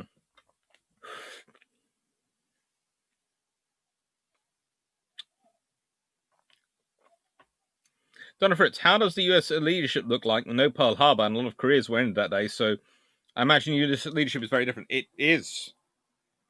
It's also... This is another reason they have to get involved, really, because if they don't, then who are they going to fight a big naval war against for the US Navy? Because I don't see there being a war between America and Britain. I just don't. There could be, but I don't really see it as a likelihood. They spend too much time talking for there to be a war.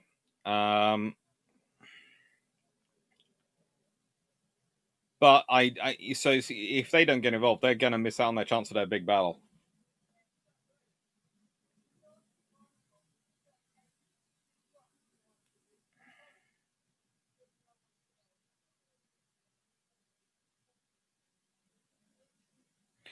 Rapid Razorback, would the removal of construction limits imposed by Washington Navy made Japan any more viable in World War II?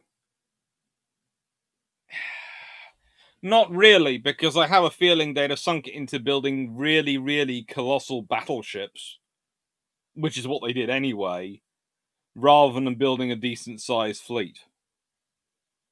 Because they only have a limited amount of industry and infrastructure, and that's a bigger limitation on Japan than anything else.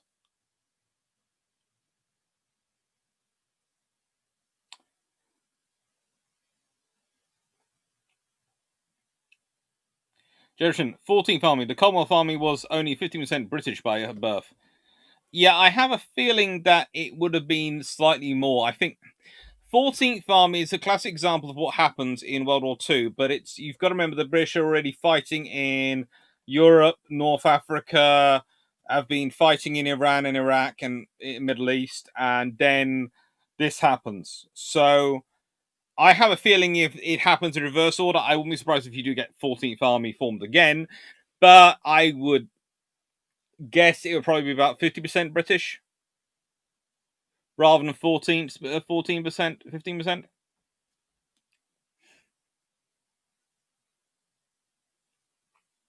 In Car, what was the reaction in Whitehall to unfolding in Tsingtao events? Could they influence matters?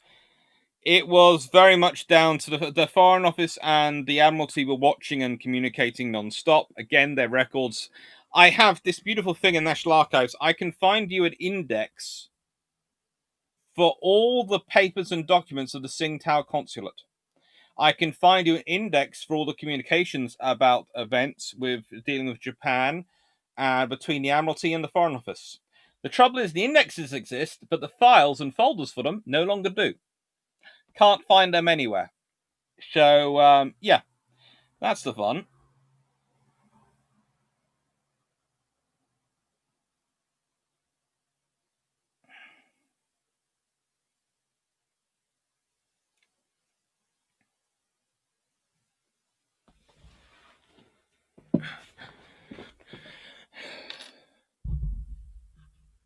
Let's see. Danny Freeman, Golden Eagle, Danny Freeman, if this is the scenario you're looking at, however, the collaborators would see that Japan would be defeated and would then turn on the Japanese masters before it's too late. Yes, especially as the Chinese government, probably the Republic of China, would be getting a huge amount of money at this point.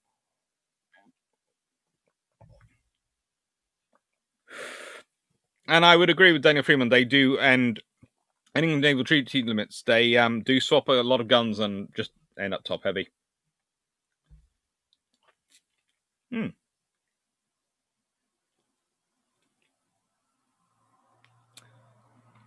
Freeman, Golden Eagle. We noted the Chinese resistance was more than the puppet collaborating parts as being the reason Britain could even hope to win a war there. Pretty much, it's going to be Napoleonic War style. Britain funding the army of Prussia, Britain funding the army of Spain, and all the other allies at various points he was funding. He'd be funding the Chinese.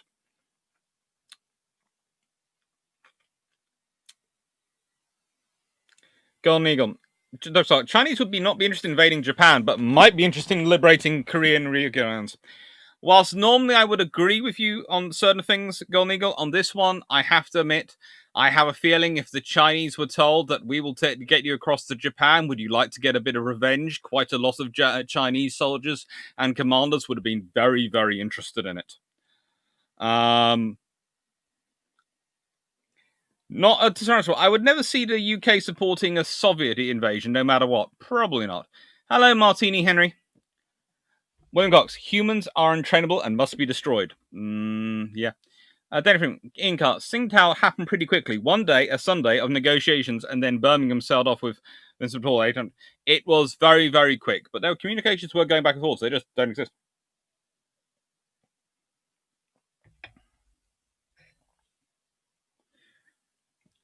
Dan Gogan, interesting thought. If this happened, what are the chances that the losses at Dunkirk would be lessened noticeably? The interesting thing is, if this happens in January 1939, does World War II break out in September 1939 in Europe?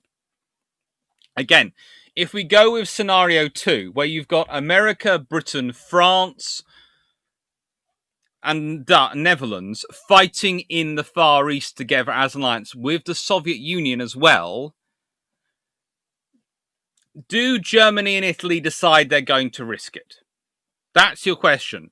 There's already a big alliance fighting. And the thing is also, if Japan is defeated before they get involved, which it probably would be under those circumstances, because the defeat of Japan, as far as Britain is concerned, wouldn't be invading Japan. It would be defeating their main fleet, sinking any ships that remain, and blockading them until they surrendered. And they wouldn't care about that. The blockade would be carried out by some old battleships, some aircraft carriers, some cruisers, and some submarines. That'd be how they keep up the blockade up. Maybe do a land invasion with the Chinese if they want to do it, but probably not. It really wouldn't be that heavy duty. So that would free up all their forces to come back. So you wouldn't have the scenario, which the Germans and the Italians ended up banking on a bit in World War II, on Britain having to fight around the whole world. And you'd also have this alliance together. So you attack them. They've just been fighting a war together successfully, and then you attack one of their members, or you attack all their members, or they tell you to not do something and you do it. I don't see it happening. I don't see it happening that soon. In fact, also, I'd say the next most likely scenario is actually the Germans and the Italians joining in with the Allies for the war against Japan.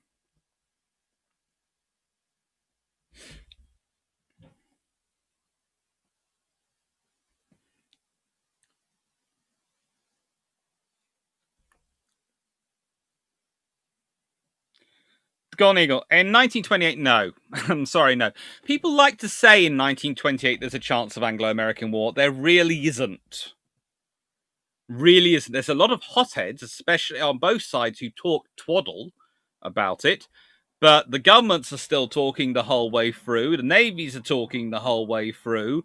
So in the nicest way, that doesn't really bode well for likelihood of war.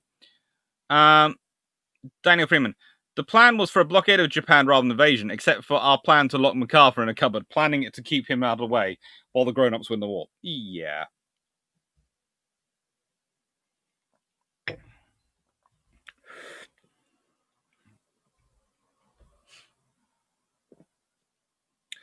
Mondoc, probably.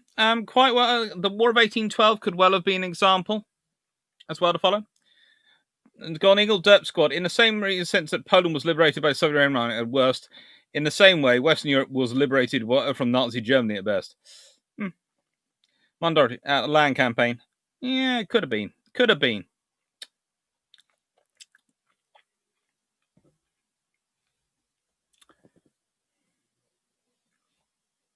Jennifer, to be honest, a big naval war between UK and US will be considered too expensive for both combatants, especially coming so close after the Great Depression. Yes, and here's the disturbing thing in 1928. Neither side is particularly well prepared for it, but actually, when you go through the stats and you look below the level of battleship pure numbers, the British are actually stronger. And this is the thing, in 1939, one of the comments that came through and really did connect with me and Daniel when we think about it was, cooler heads will prevail. Wiser heads will prevail. No, because there's no one strong enough to tell Britain to stop it if Britain wants to do it. And the thing is, Britain would actually want to do it, because if it's fighting a war in the Pacific, it's a war it's prepared for. It gets to show how strong, how military capable it is. And hopefully that drums it home to the fascist dictatorships in Europe, don't mess with us. Sounds terrible to say that, but that's quite possibly the case.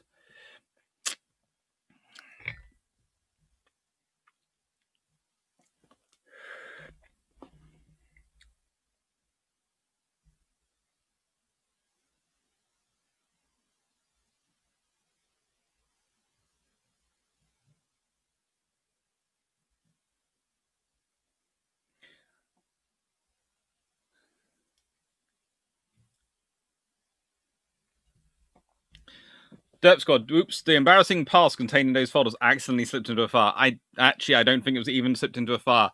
I think, honestly, it's what happens is all the indexes were saved. Were all saved because they were stored in one department. But remember, the National Archives doesn't store all the materials. They store millions of materials, but anything which is considered not historically of value or interest can also get filed or disappeared and condensed and lost. And I think that's what happened here, because probably someone who wasn't even a member of the Foreign Office, just going through sort out, just saw Tsingtao and just went, oh, that's just a place in China. That doesn't matter. Nothing interesting happened there.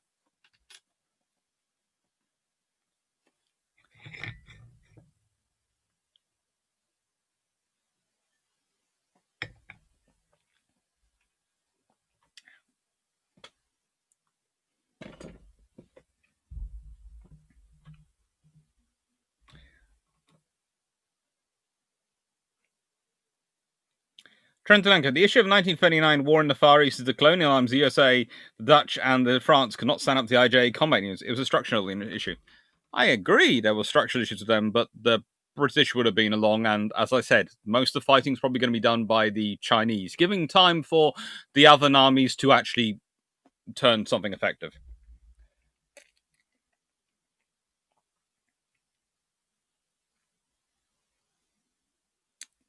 But it's not really going to be much of a land war. It's going to be more about a sea war. So most of those land armies and those Japanese units, because this is the thing, how effective are your units going to retain? And this is what I think about Japanese aircraft pockets around the Far East.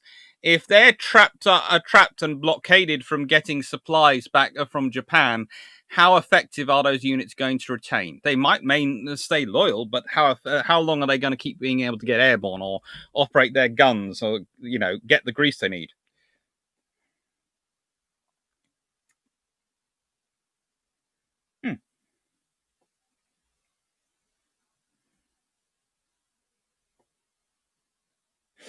Mm-hmm.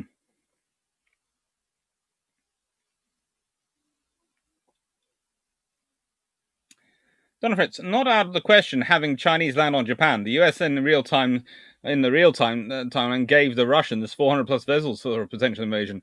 Yep. Sub Thompson, Dr. Clark, perish the thought if China gets loads of sterling in the context of long game, and now that how they be set up to, they'd be okay.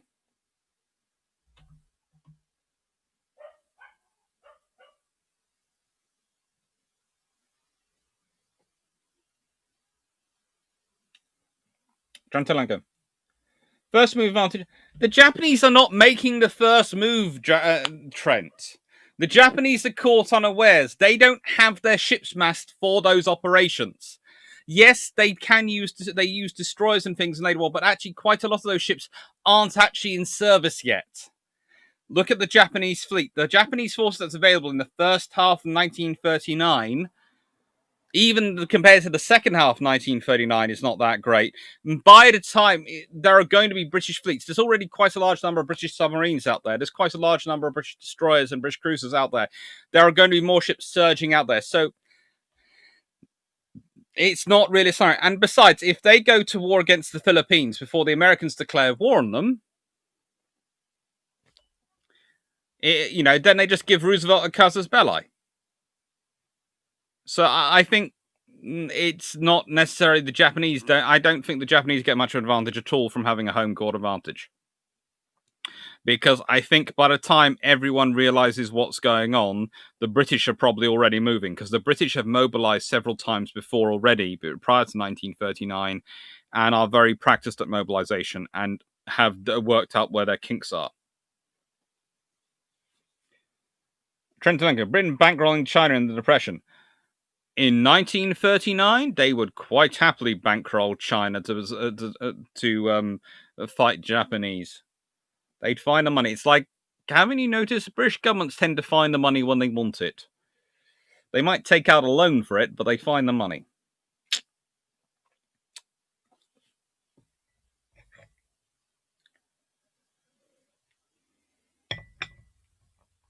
Mm-hmm.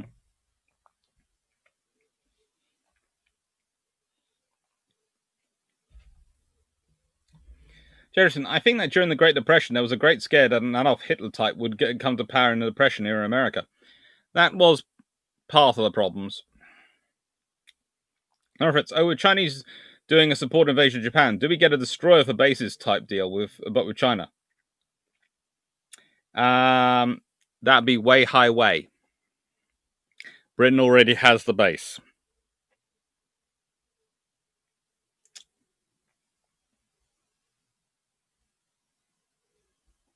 Uh-huh.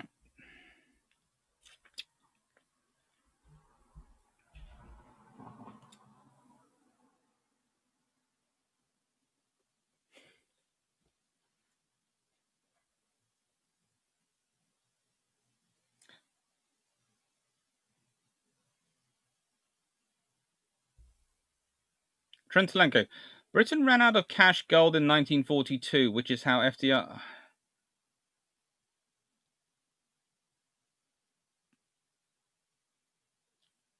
Trent? No. Honestly, I'm not getting it. Trent's just said Britain ran out of cash in gold in 1942, which is how FDR...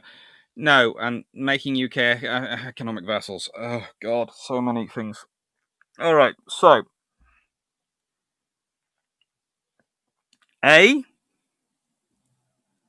The Empire is a structural thing which has been going on for quite a while before World War II, and it's slowly breaking up because, you know what, it's very expensive to keep an empire, especially if people don't want to stay part of it, which is why Britain starts transitioning it to a Commonwealth. Starts working out because that's far, far more sensible, far more economically sensible. Secondly, yes, there is Lend-Lease from 1942 and various other things before that, and various other agreements which are made. But half those agreements are made to bind America to Britain as well. There is the old saying, if you owe the bank £1,000, the bank owes you. You owe the bank £1 billion, you own the bank, because the bank can't afford to see you fall. I'm sorry if that upsets anyone with the world view of how things work, but it's actually a very simple method of making sure America has to back up Britain and make sure Britain gets out of this alive and in one piece, because they have to. And the problem is that Britain was preparing to fight a global war. It fought in the 1940s. It hadn't managed to prepare himself, so it was having to do a crash building program, which is far more expensive and far more problematic than requiring it to build far more abroad than it normally would have done. So there are lots of issues which Britain is facing, which is why they need the extra. They can make use of the extra money, but don't believe that the economics go just one way.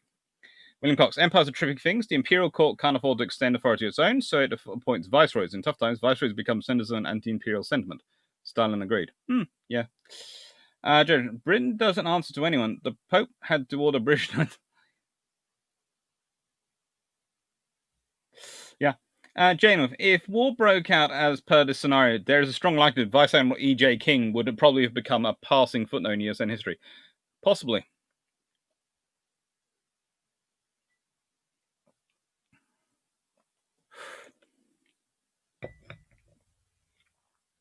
There were loans made to buy war goods from our own factories. The hope was to be able to trade with a peaceful China and make pounds for everyone. Yeah. Trenton Lincoln, the Japanese in 1929 had more discretionary land power and amphibious shipping right there. Not really enough to move the significant force you would need. Remember, these are full garrisons. These aren't wound down garrisons you have in 1941. These are the full garrisons you have from the Empire in those areas. These are the full garrisons which you have organized properly. It's a different scenario. Also, they don't have the stepping grounds, because remember, they get French into China without a fight, which gives them stepping grounds into Burma and Malaya and all these things, and, helps. Also, there is very little economic interest between the UK and Japan, unlike the US and China today. Japan and UK were not each other's biggest trade partners. So not even fun. They were a fairly big trade partner, but Britain has a very practical philosophy. We will trade with you in peacetime. We will make money off beating you up in wartime, and then we will trade with you again in peacetime.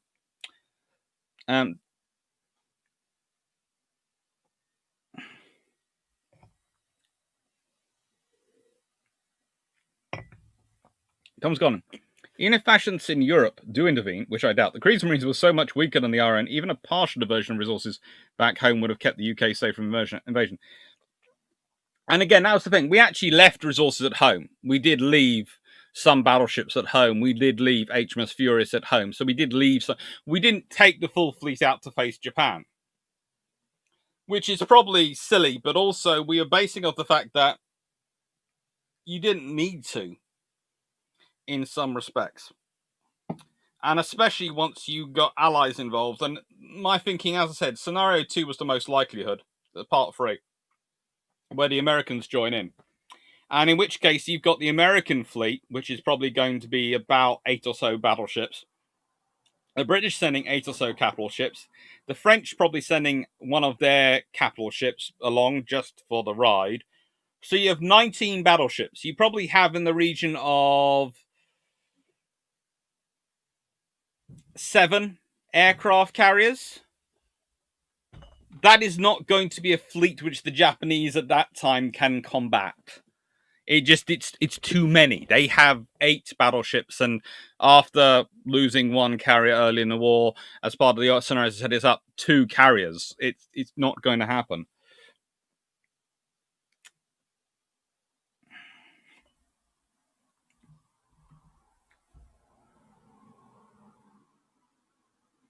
Tom's gone, okay, the British might lose temporary control of the Med.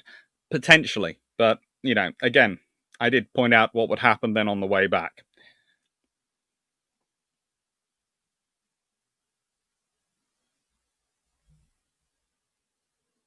I don't think much fighting will actually take place in China. The British would pay the Chinese to keep the Japanese army tied down in China, but I don't think they'd really bother about it too much.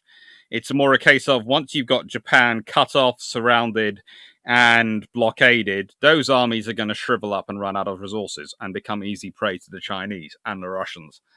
What British forces are based there will probably be based around protecting their anchorages, protecting their areas, and maybe assisting the Chinese in some major operations so we can say we're there to be helpful and to try and help them keep them organized. Tom's going, but with control of Suez and Gibraltar, they could finish with the Japanese and send an unholy amount of force. Yeah, that was also in one of the scenarios. I think we did discuss that one along the lines of the Axis intervene, and this is what happens. Japan beaten. By the time they get involved, there's been the battle of Japan. The major force then comes back, refits in the Indian Ocean, heads up through the Suez Canal, bursts out one night into the Mediterranean, and bye-bye whatever Italian fleet exists. Again, it's taking place at the beginning of 1939, and you'd be surprised at what even aircraft types we associate with 1940 aren't in service in the beginning of 1939.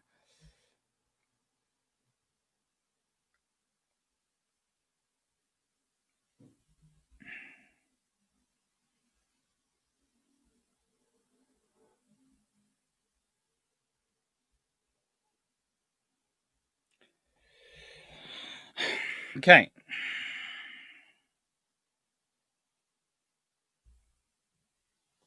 The Japanese knew they had a very limited window for war against the US after they totally failed at diplomacy.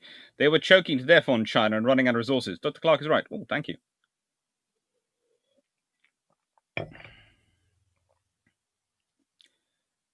Trentelenko, Mitsubishi G3M Nell torpedo bombers make town-class cruisers. Let's look it up again. I remember this one.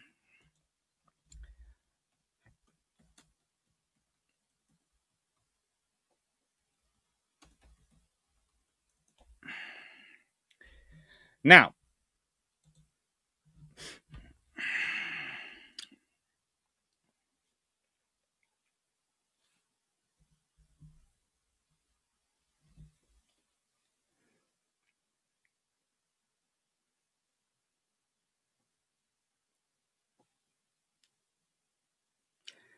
the trouble is, by 1941, G3M was by this time considered adequate. Still friendly news. 204 G3Ms were in operational by 1941. So they enter service in 1935. By 1941, there are 204 available. Total built over their lifetime is 1,048. And they stay in service in 1945. I'm sorry, Trent. As there aren't enough really around. I think Birmingham managed to get away from them, is my theory. And Trent Delenko making a town class out of fighter cover sinking. But look at where you could do the intercepts. You don't have to intercept trade within range of those aircraft. You can intercept the trade where you like and put a prize crew on them, because that's what the British will be doing. They'd be doing it very quickly and putting prize crews on them.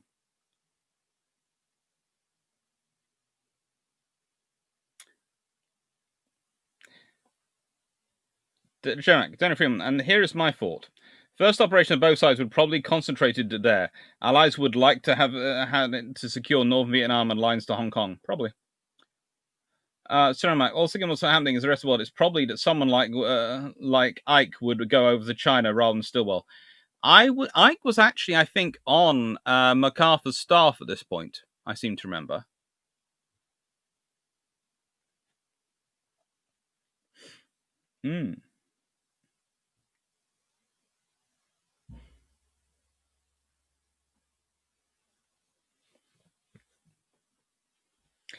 Jermic, is that the nice the operation which puts an IJN carrying the ocean nice and near where the RN live with escorts of 2 old destroyers? Yeah, that's what the Hainan attack is. What basically cost the Japanese a carrier. Gone Siegel. I still feel they'd be more interested in Korea, Rio, and Taiwan if they still had some pounds left after that. They then think about revenge on the home islands. Yes, but remember, they're going to go where the British are giving them ships and escorting them, because they're not. The British probably won't give them money for a navy. They'll give them money to an army. So it might be a case of, yes, you want to do those trips, we will help you, but you have to do whatever we want first. So expect it as a quid pro quo. Rather, again, like Napoleonic Wars. You might be less interested in this, but this is what we're paying you. So we will happily support you to do these two operations. But you have to do this operation first.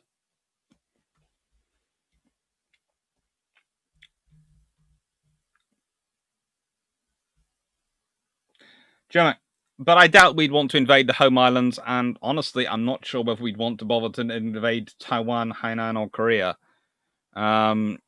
We'd probably just cut them off and isolate them again. Man Adults. Does Clark, saw your Mysteries of the Deep earlier. Do you know? We know the state of the wrecks of the Prince of Wales Repulse? Has the metal scrapping stopped? Unfortunately, it's not stopped. And look. The point is this: if you want to make a really good Geiger counter or any of those sensitive materials, you need metal which is forged without the background radiation of the atomic bombs of Hiroshima and Nagasaki and all the other testing. Which means you need pre-1945, pre-1944, really, metal. That's what's led to metal piracy, and that's costing a lot of war graves, because warships are usually very high-quality metal in the first place. And basically what happens is the ships descend and they send down grabbers. They're not sending down divers. They're not doing anything fancy. It's not really high-tech. It's literally probably unmanned undersea vehicle on a umbilical, goes down, finds it, then the grabber goes down, hook and up, hook and up, hook and up. Maybe not even the umbilical UUV, but that's it. It's just, no.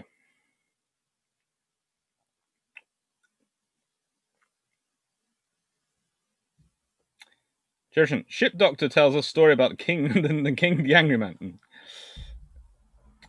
Golden Eagle, I think that those Daniel Freeman, Golden Eagle, I think that at time those were a source of arguments between the French and Japanese. Daniel Freeman, Jermac, the Chinese can't really get to French Indochina at that point. About the furthest west they've got is Canton and Genzo. Daniel Freeman, if the UK went to war with Japan in 1939, it might actually have given Italy German pause for thought. They were so willing to go to war. That's the thing. Again, Germany was believing, and Osman were believing, that Britain and France, etc., didn't want to go to war. So going to what would be a limited war for them would actually possibly prevent war in Europe. Trintalenko, Shinzo Maro was in service in 1934. At 7,000 tons, she could carry 29 Diatsu landing craft, 25 Scherzo landing craft, and 4 armored gunboats to be launched from a floodable well deck. Lovely. And where's the brigade and the divisions coming from? I'm sorry, Trent, I do understand where your idea is. Yes, they've got this lovely amphibious asset, but you need to have troops. And again, what's the problem going on here? Well, they haven't got enough divisions. In fact, one of the things which comes back from the experience of the war with Russia, which has been going on, is they haven't got enough divisions for what they need to do. So they start raising more troops. They haven't got enough troops. They haven't got enough units set up.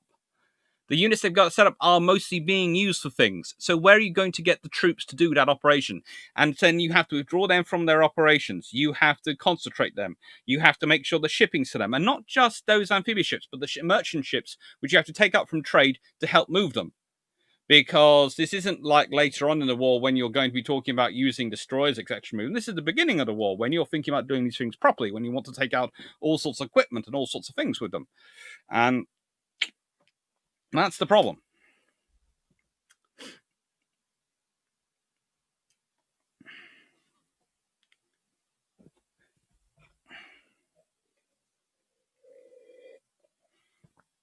Donna Fritz, with Japan being contained by the Allies, thus Chiang Kai-shek turned his attention turning to the communists, and did the Allies assist in this? I think that's an interesting question. I think what you might have is an event with China, which is basically like Korea. Because you might have the Soviet sphere of influence sets up Mao, and the Allied sphere of influence sets up Chiang Kai-shek. And so you have a kind of North and South China. That's what I have a sort of thing. But I didn't really think too much about that, so it could be interesting. Carmen, who would come out on top of the Otago and its sister ships encountered 2 times and say 4 tribals, trying to keep it even? Depend on the time of day and depend on who got the jump or whom. But I would honestly say that if the British behaved as aggressively as they were wont to, and the Japanese behaved as aggressively as they were wont to, it would be a melee fight which the British would probably end up winning, but I think it'd be a cost to both sides. But I don't think the British would play it that way. I think you would find that the cruisers and destroyers took off at high speed. The Japanese followed, and suddenly they found themselves in range of Repulse or Hood, going, "Do you like my 15-inch? They're so pretty. They do this. They're lovely, aren't they? Do you want to see how they go boom boom? You do? Boom boom!" And the Japanese Otago's going, we really need to be elsewhere. Over there looks good. That's how the British would have run it, because the first things I think would have been employed would have been the battle cruisers, the fast unit. They'd have been raced out from the home fleet, and they would have probably got out there at the same time as the Mediterranean fleet did.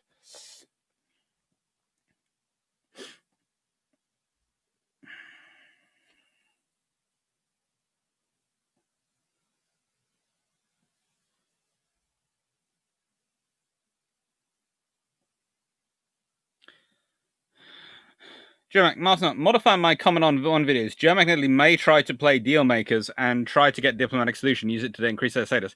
They might, but I don't think the British would go. I think they'd both be told, you're not involved here. You're involved in European affairs. That's your region. This is not your region. And that would probably cause them to be quite upset and have a tantrum, but it would be the case. It's not their region.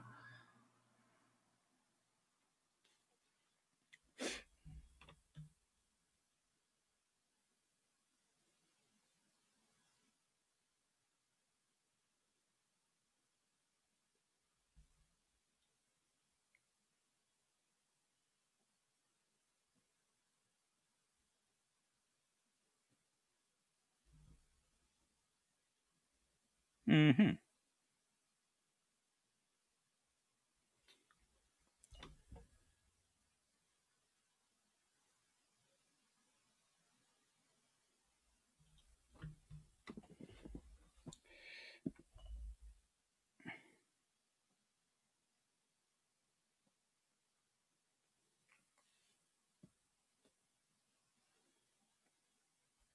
Okay, let's see. Tom's Godding.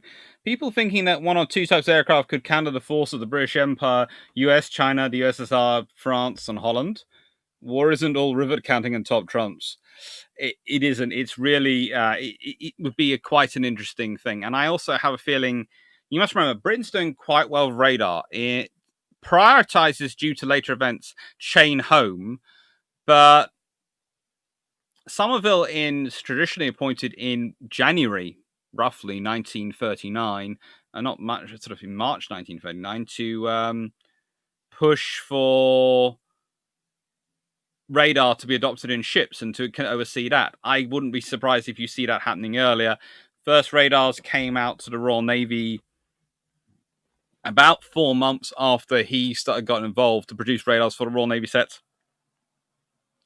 I wouldn't be surprised if the Royal Navy got early radar out in there by April, May, by the time the big battle takes place.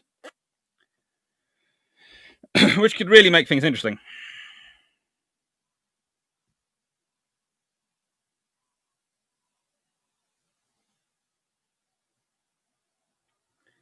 Gonneal, Dr. Clark, you've got a point. I believe that's probably over the fact that if the British are paying the bill, they get to decide where the troops go. Yeah, to an extent. Interesting idea there with prize crews.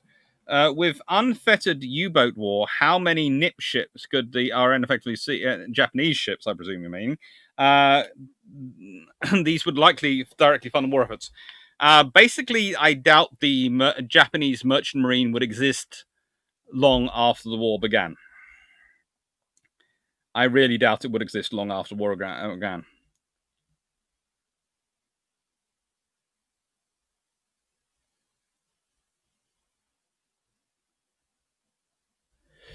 All right.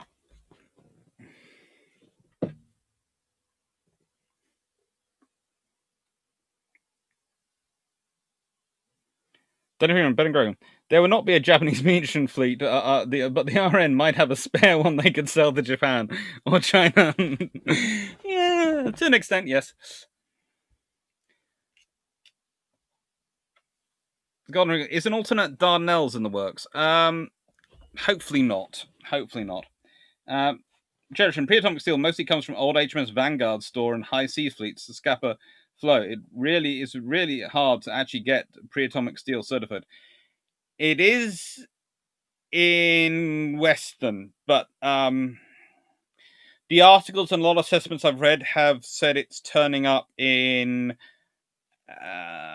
Let's put it this way: there are some markets, some nations where the certification process seems to be less thorough.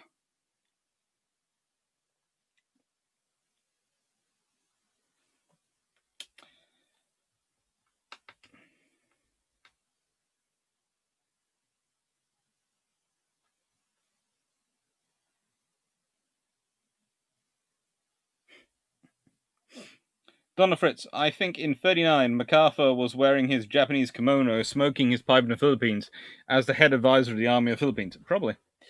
Donna Fritz. No, Donna Fritz. Golden Eagle. This all came from Patron, so join and suggest it. What's that for? Golden Eagle. It's an alternative Dana in the work. So that's what it. At the moment, no. But as I said, as Daniel says, if you're really interested in things, this is all is it's this is one of the Patron videos, and that was really cool doing it. It's one of the ones which has come through as a Patron video, and I do love my patrons. They're so kind to me. They basically keep me in books at the moment. As I've said before, I'm now currently technically unemployed because my normal summer jobs are all cancelled due to COVID, and my university lecturing post is to every year. They're 10-month contracts. I have multiple of them, but they are 10-month contracts. So technically, at the moment, I'm unemployed for August and September. Strange enough, the contracts are October to July, which is always slightly weird.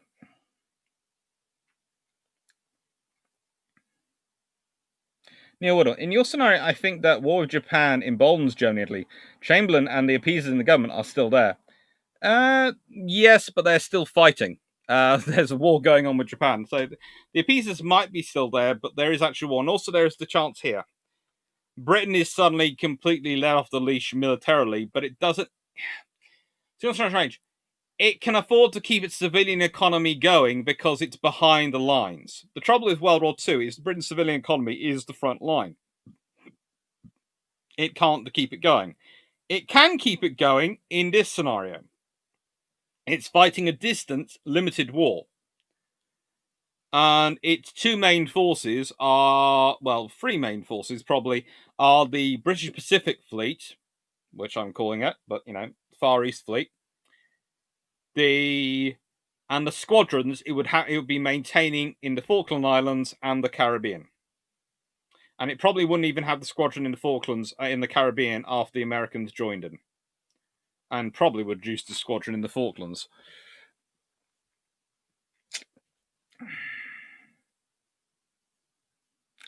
Is it already in the pipeline, though?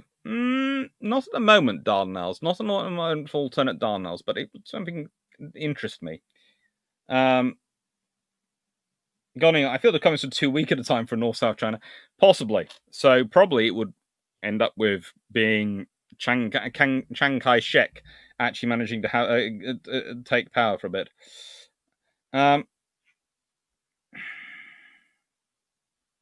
Martin, Neil Waddle, I think the German and Italian war hawks are put to bed unless the war between Britain and Japan drags out. If it is over relatively quickly, then the European war might never happen. Yeah, I think it would still happen, but I think it would happen in 42, 43.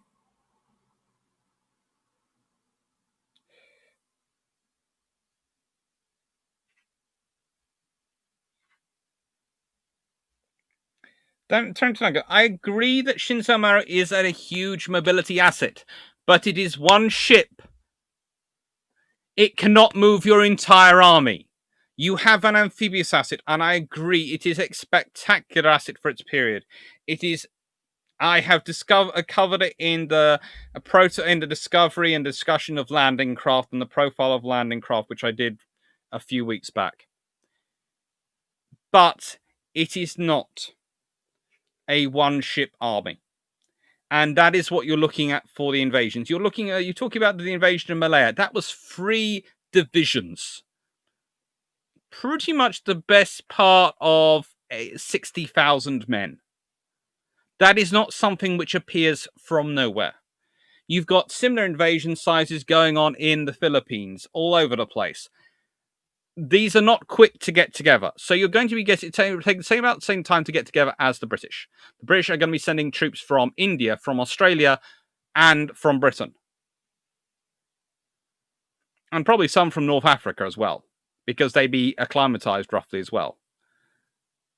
So, no, I don't see the Japanese managing to get much on.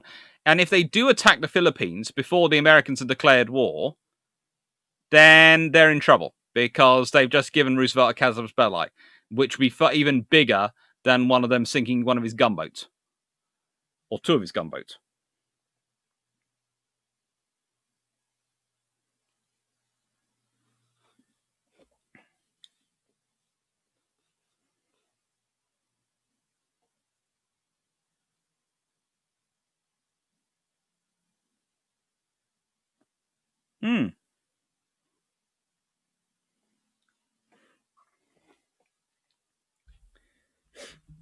Hold the Calvin Guzman, HMS Hood. Do you like my 15-inch?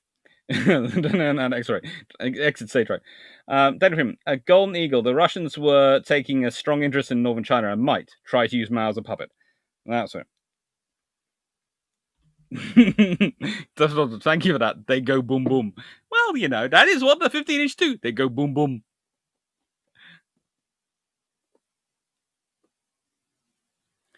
Golden Eagle, but Japan had Nagatos even bigger boom booms. So, but the trouble is, their Nagatos wouldn't have really kept up with Hood, and more important, their Congos could have, but they're not Nagatos. And more importantly, their Nagatos would have then had to deal with Rodney and Vincent going, "Have you seen our boom booms?" And probably HMS Warspite going, "I want a boom boom too." So I think we ended up working out there would be Hood, Repulse, Warspite, Valiant, Malaya, Nelson, Rodney, and Barham were the 8 that ended up out there. A fairly effective force.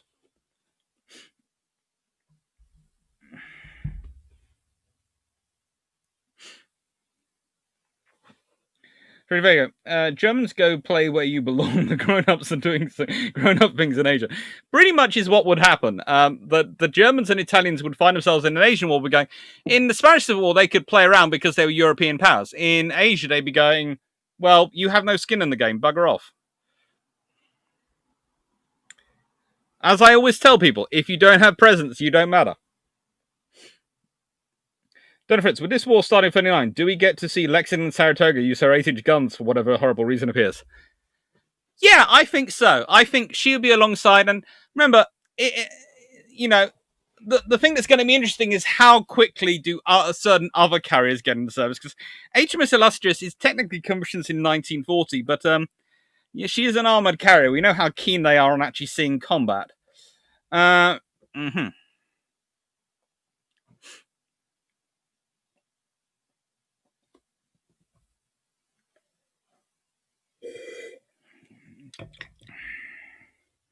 Don Fritz, with this war starting in 39, do we get... then answer on. Carmen, with the war in the Pacific, would the Canadian Navy have been much input, and would you see it being re-equipped? Probably the Canadian Navy, I think, would be a mixture of escort Navy and cruiser Navy. And I do see them having a role. I do see them being built up. Maybe not as much as they were built up. I think they still get their tribal class destroyers because they'd ordered them already. And I think the Australians get their tribal class destroyers. And I wouldn't be surprised if you definitely see the battle class built a few years later. But no.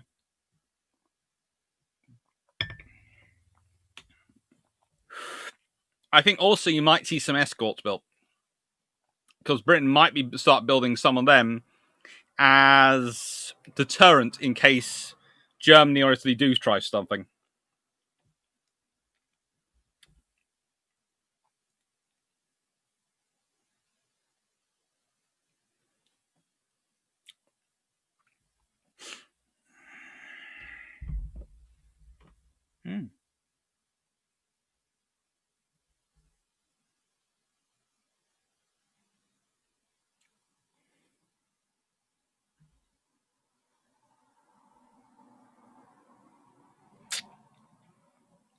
Then, so I'd be sending the British battlecruisers to go and bully, kill the IJN heavy cruisers, while the Congos might get to meet the Queen Elizabeth class. Yeah, that'd be their fun. And they want a special time. Hello, have you met our friends Nelson and Rodney? They've just come to say hello. And that'd be Nelson and Rodney steaming up with their guns, going from side to side, going, "We just came to say hello." They were the only 16 inches available in this context at this time. You know, this is the thing. It's January 1939. It's beginning of 1939.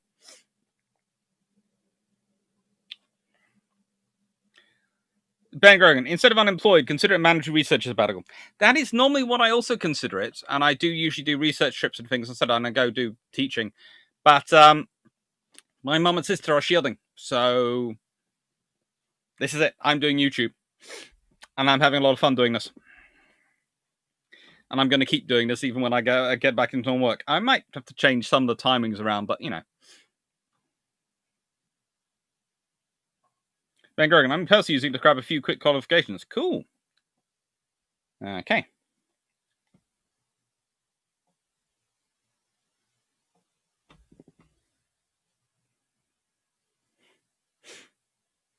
Derp Squad. Renown is better armed and armored. Congo can run away, but don't win battles. Renown, remember, is in refit at this time. We have to be honest. Renown is in refit. Yes, she will have her refit accelerated, but she's in refit technically.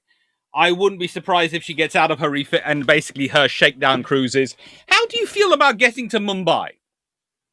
And once you get there, how do you feel about Singapore? Now go fight Japan. But, you know. William Brolton, in this scenario, if the Nazis invade Poland as per history, is there a British ultimatum and then war? Or do we turn a blind eye because we're already occupied militarily?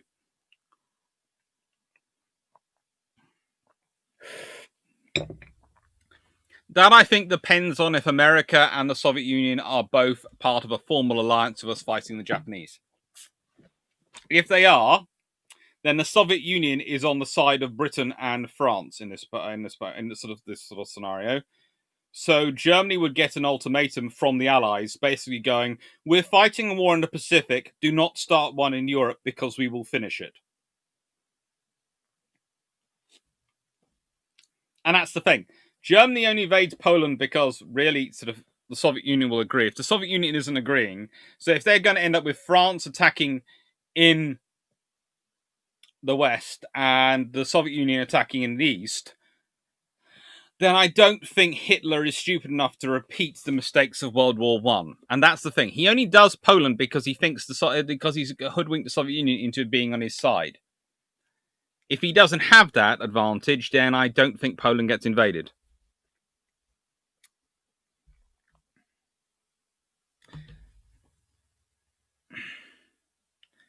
Nick Asher, with the US not losing capital ships at Pearl, does the evolution towards carrier dominance take longer? Yes, it does.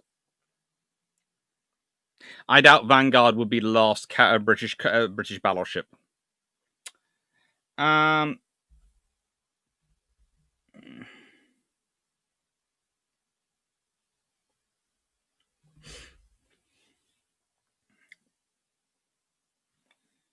Going on, I thought Hood was a further development of the Renounce, but never mind. No, Hood was not a further development of the Renounce. I did a battlecruiser video, introduction to battlecruisers. Go have a look at that. It explains where Hood comes from.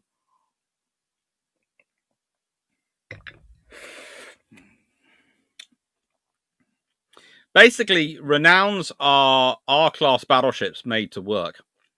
And Hood is the next generation of battleship, which was the Super Queen Elizabeth class, which wasn't built and turned into a battlecruiser's design.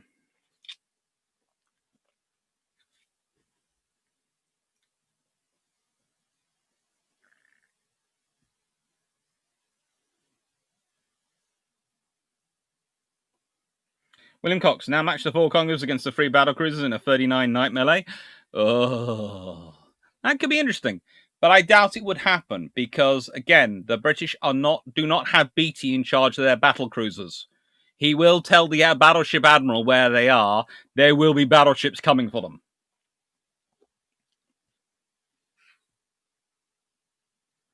Ben Grogan, God, you know, now I'm actually the captivation doing a Basil Brush impression. Ha ha! Boom boom! Yeah, that's what they've been doing. Let's put it this way. I shouldn't be joking as much as I am possibly about this because it makes it sound like I'm dismissing Japanese strength, and I'm not. Japanese are really quite good Navy. But the trouble is, in this scenario, they're working through this, and it's something which dawned on me and Daniel quite quickly. We started off this one.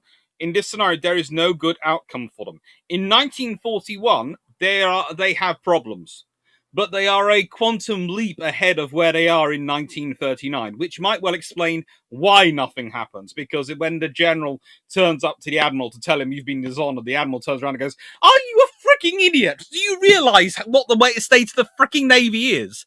But as he said, in this scenario, he didn't. Calvin Husband.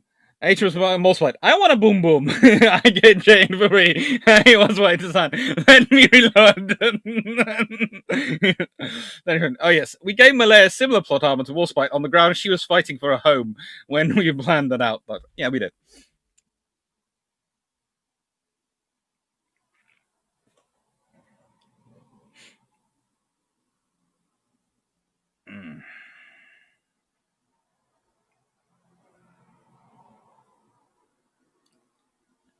Silly Manco, please no more singing. Oh, right. Oh, we got lots more questions. I will point out that I'm planning on finishing at 9:30, so just keep an idea on the time on the questions. Any questions I miss, I will try and go through at another point and do a recorded video answering. Let's see. Here's a point. I don't see it going beyond a limited war at most. UK nor Japan were not really in the right place for one. No, so I think I see it as the blockade of Japan, and Japan probably going, we give in now. I see an invasion as being unlikely.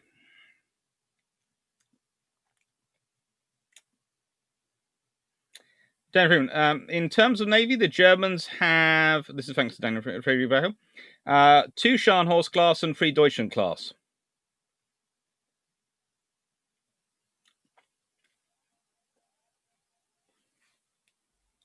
Yeah.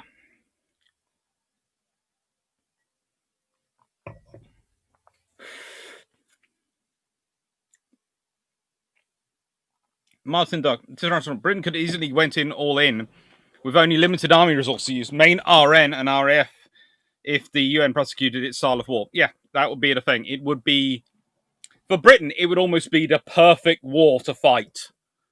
It's the one they're most ready for and want to. Limited army involvement, mostly Navy, and mostly small amounts of personnel, large amounts of industry. Silly Manicos, no singing. No more singing.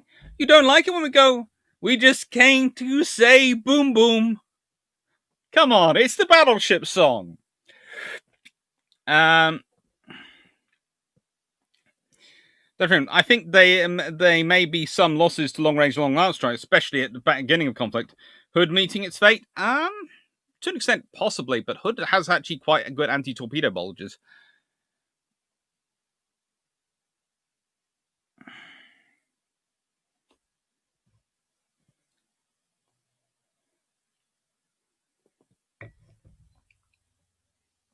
Kaham, would you see an R-class ship being in the Pacific or not? I wouldn't like to see them being in the Atlantic. Maybe a few with one with Canada and the rest with the RN in the UK in case Germany decides to play.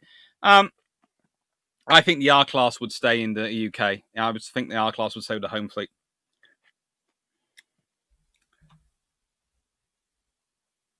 William Cox, if your 11-inch can only be given a high enough velocity while maintaining its higher generic rate of fire against heavy calibers, then she looks like a war winner. For shortened perspective, perspective.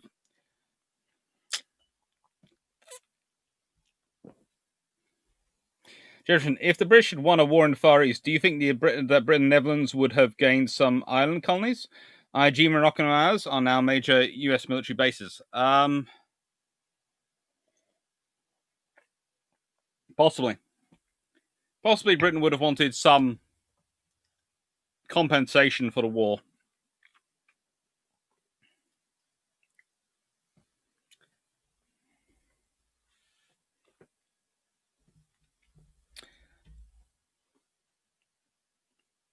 I will add this, gentlemen. Jermak and Calvin Gasberg, we acknowledge the Long Lance 24-inch torpedo, but as I say, Warspite and Malaya have plus armor. They do. So if any battleships are going down, it's going to be Barham and Valiant. Or maybe Hood. But again, the thing is, if you have a load of American battleships turned up under this scenario, you then have a lot of American battleships as well to act as your human shields. That's let's say they get. We'll say the American Navy suffers the losses of the war. Mm-hmm.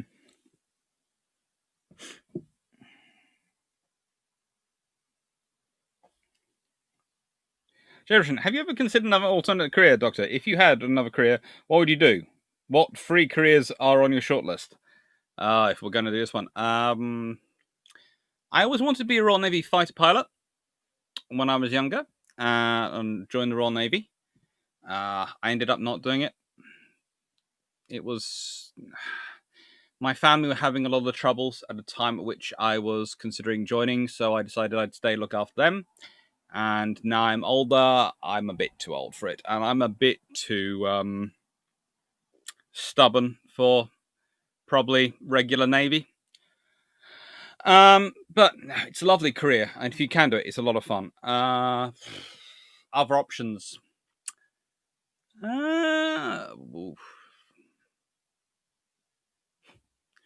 Did consider becoming an engineer. Prefer dealing with systems prefer dealing with systems made up of people than things. So that's why I became a historian. And yeah. Occasionally considered a career as a journalist, but no.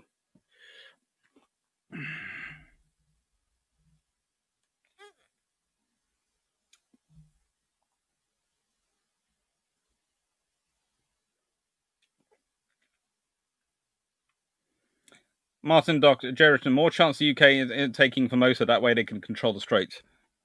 To be honest, that is more likely. Sometimes I will try and get a couple more 5-minute legend clips up for your enjoyment tonight, as I thank you for listening to. Take care. Dr. Golden Eagle, Dr. That's the thing with German Russia. They fight, they talk, they fight, they talk. Yeah. William Cox, there seems to be something wrong with our bloody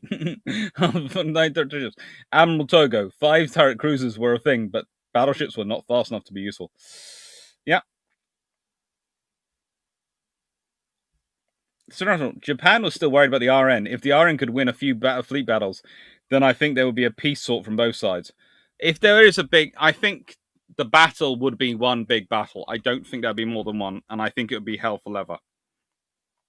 We actually had this conversation quite a lot, me and Daniel. We decided that the Royal Navy would probably try to go for a night strike with aircraft, which would probably concentrate on the carriers. As they only have 2 carriers at the time, British have that many more carriers. We reckoned that they'd take out at least one of them.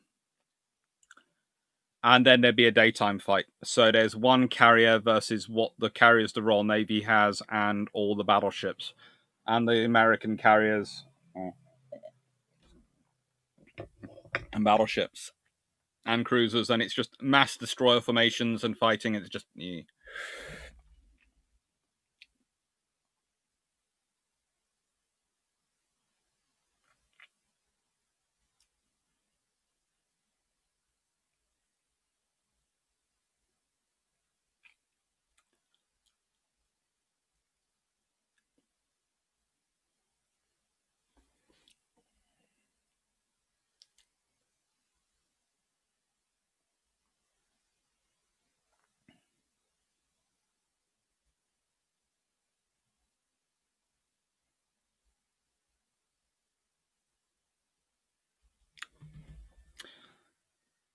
Dan Freeman, neither us, Carl Gasper, neither us think this would be a bloodless battle for bloodless but I don't have a way of wargaming the actual battle, so we fought it through super strategically.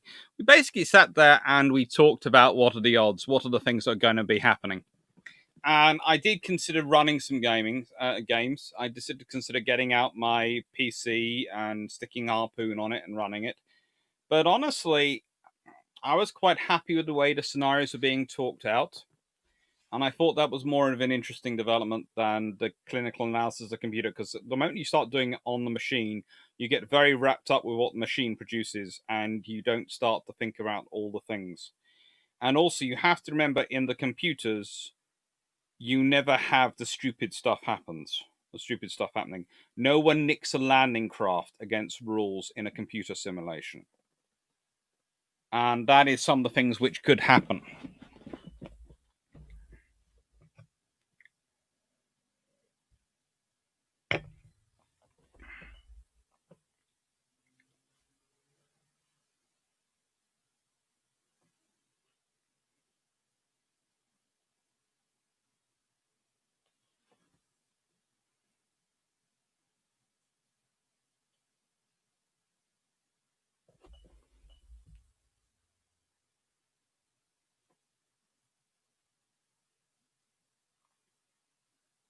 Mm-hmm.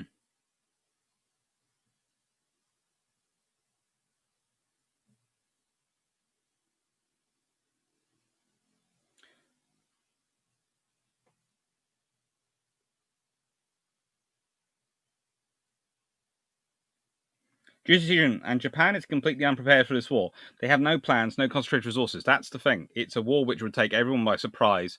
Britain can. We looked through it and we basically worked out the reason Britain would do well is actually thanks to the Spanish Civil War. So, because of the Spanish Civil War, they're already partially mobilized. That's not an advantage Japan has, but that's why the British can do what they want to do.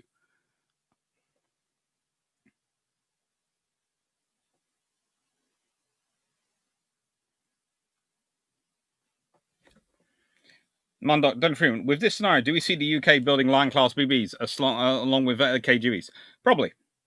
Actually, me and Daniel worked out at what point would they turn the KGVs into 15-inch gun ships.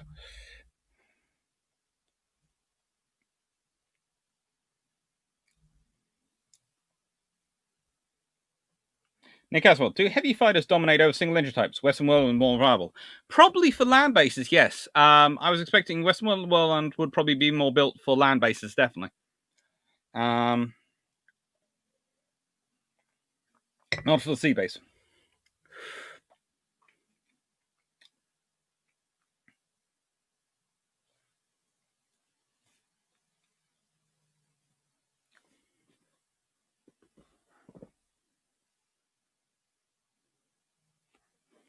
Danny Freeman, decision. Most importantly, Japan is committed to a war in China and suddenly gets involved with an undistracted UK. It's a bit like when Japan attacked British positions in the Far East in 41, but it's reversed. Yeah.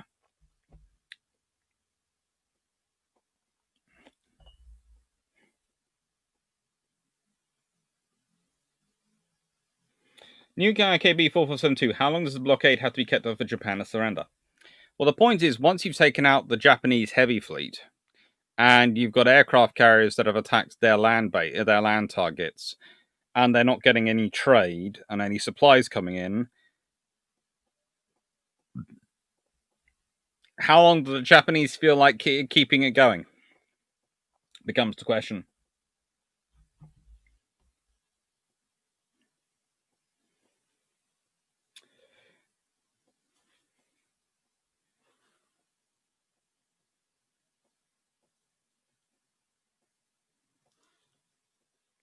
Carl Hammond, what class of cruisers and destroyers will be deployed with the QE class and battle cruisers?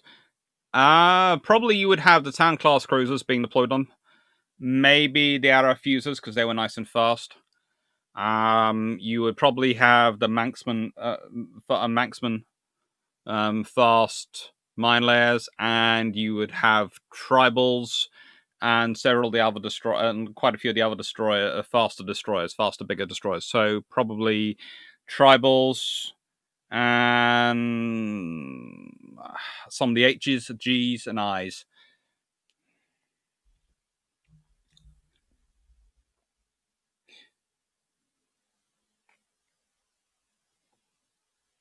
Frederico, once the Japanese realize they're going to starve and the Allies have zero interest in invading and are happy to keep up a cheap blockade, prize money, that's when they might surrender. They might reach an agreement.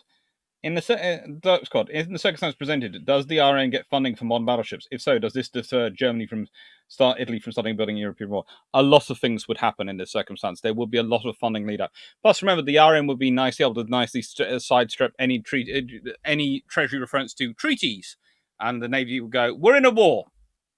And it would be a naval war, so the Navy funding would be quite happily absolute. So Navy wouldn't have to compete as much with the other services for funding.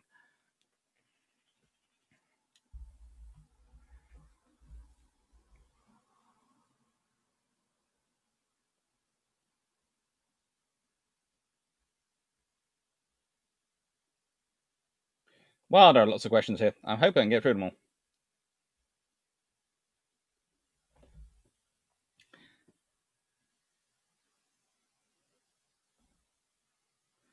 William Cox, only long enough to starve the industry of its lifeblood, oil. To accept coal, we need to bomb Japanese railroad lines. Maybe not bomb. Remember, I was talking the other week about what the U-class submarines and several very passionate canoeists got up to.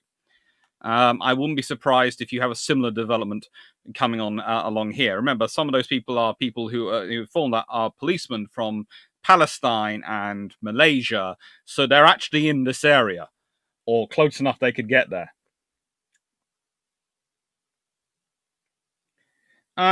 William Bolton, the Japanese would rather starve than surrender relinquished territory, so they would have to be invasion.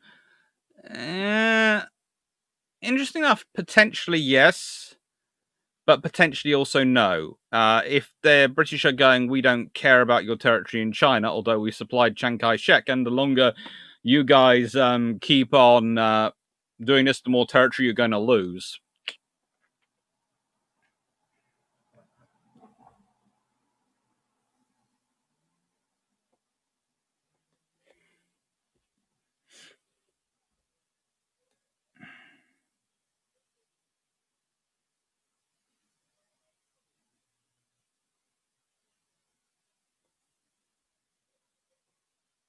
William Cox, we got to sink the battleship that's making such a fuss. We got to sink the Bismarck. But a turret blew. Oh.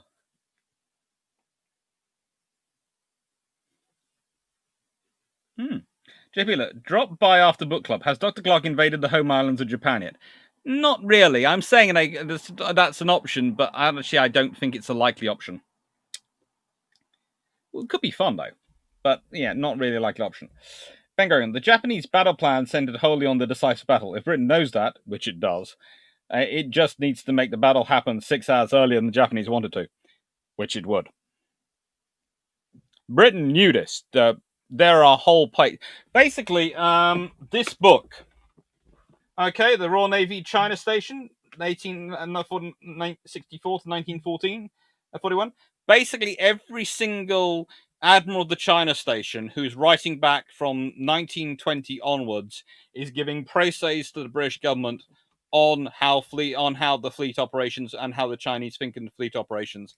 And from about 1925 onwards, it's the big battle, big battle, big battle, big battle, big battle.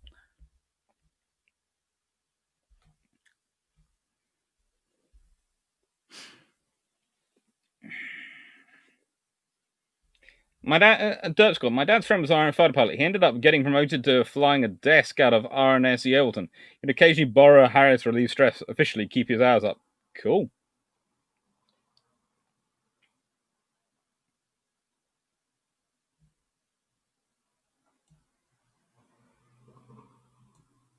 And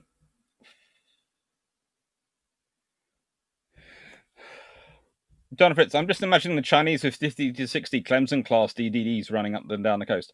Again, that could quite easily happen because the British wouldn't have to could build up their own escorts in their own time because they could be building them up in Canada, and they might be doing that for a perspective of a battle Atlantic if they end up fighting the Germans and Italians later on. As part of this war, they could be using that as cover to build a whole load of flyer class, but they don't actually need them, so they don't need to buy them themselves.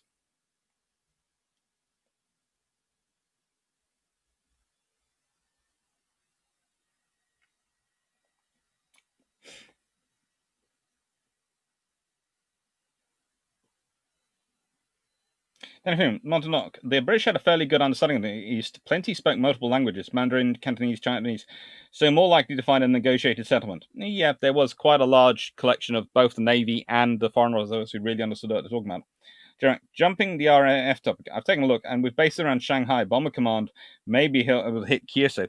I was looking at Shanghai and Weihai Wei, pretty much. If you have to contain the home islands, their army in China will be cut off, and the army at home is useless because they can't do anything useful. That's the plan.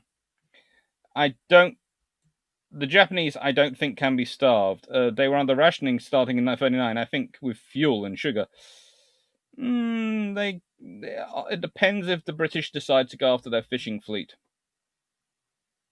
and their coastal fleet. William Cox, the Allies had sunk 100% of Japanese merchant tankers and 90% of merchant fleet by August 45. Strategic Bombing Survey. Yes, and I do love that survey because it includes quite a lot of work done by the US Navy. German and Dr. Clark, as you said in your video, the Iron would probably swap Anson and Ho over to 15-inch guns and probably would accelerate Vanguard with them. Yes. Or Lions and Tigers. The Lion class would get built. And various other things.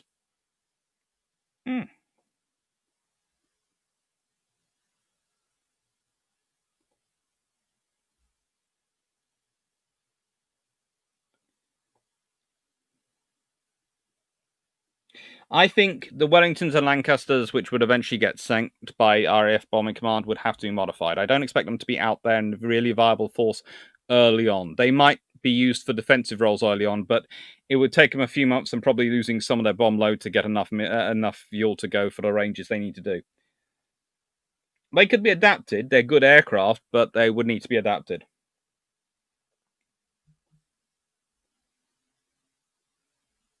Jeff Beeler, to recap, war goes hot. Japan takes China. RN coastal bases in China. Yep. RN launches cruiser and submarine Commerce. Roosevelt looks the other way when RN tenders base in Philippines. Potentially. Mondoc, trouble is, America involved, they would probably want Japan completely nobbled and would cause some dramas within the alliance. That they would. That's why I have Roger Keyes as Supreme Commander. Roger Keyes will manage things. Just leave him be.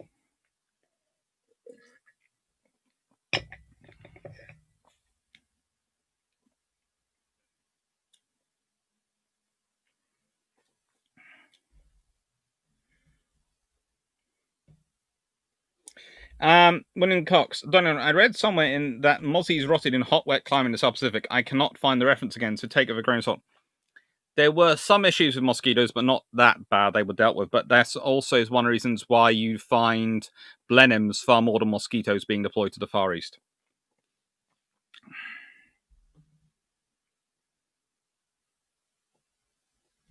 I've managed to reach the end of the bottom of the questions.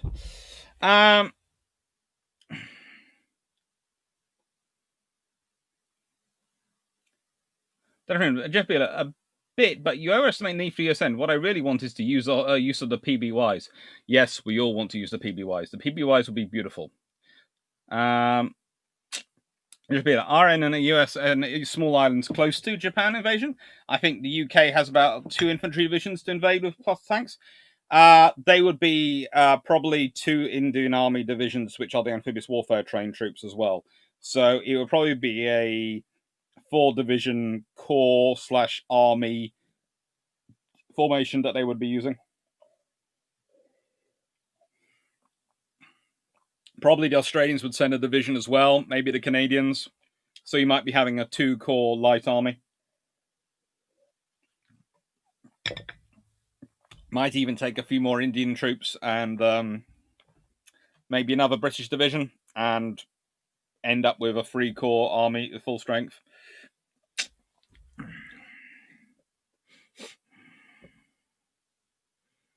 Calvin Gavin, have the Japanese decisive battle with mass torpedo attacks on previous night idea developed by that time? Yes, it had, but the trouble is the British were better at finding them at night and knew about this idea. So the British were. This is why the British have the tribal class destroyers and their own destroyers. So remember, the British are going to be taking a shed load of their own destroyers with them, as would the US Navy at this point, and that would seriously hamper Japanese plans because that's a lot of destroyers the British would have there. And also remember, at night your range is limited to an extent by how far you can detect and see. Grace Southey, RF had a small flight prepped to drop A bomb if US civil plate B-29s didn't work out. The Lank was the only plane that could carry it. Air-to-air refueling to get the range. Yeah. It's amazing what they were coming up with by 1945. They were good aircraft. They could modify them. In China, the more Japan wants, the more she could be forced to depart from the rivers and railways and move inland. What happens to a logistics chain break there? And then counterattacks begin. Yep. Go on, Eagle. Who's the bigger ego? Keyes, Stilwell, or Chiang Kai-shek? Keyes, by a long way. Keyes. Massive ego. And trust me, they would be kept in check. Because Keyes was also good at managing the press, which the other two weren't as good at. And he would bring a lot of pressmen with him. Probably he would be more careful about selecting which particular reporters he had with him than even MacArthur did, because he didn't want the reporting of him. He never liked it to sound sycophantic, but he wanted it to be trusted, so that when he was looking good, he looked really good. Dr. Clark, short Sunderland or PBY? Well, I love the Sunderland. The Sunderland is beautiful, but if I'm going for easier to produce, mass-produced aircraft, I'm going for the PBY.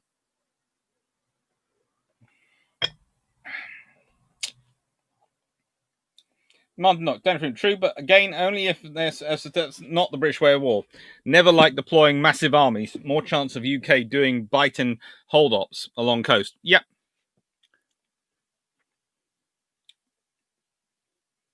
Carmen, Dutch Clark, would Soviets send out Gagnuts, and what would the Kirov class have, if any? I hope not, for the sake of the British to control them. But if they do send them out, I'm sure they'd be well taken care of. Probably they'd be stuck in Singapore and being maintained.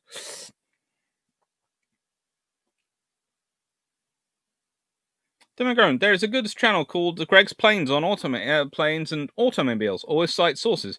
Did a video on the Mozzie a few days ago. Cool. Could you post a link in the comments down below, in the comment underneath the video, and I'll have a look at it at some point.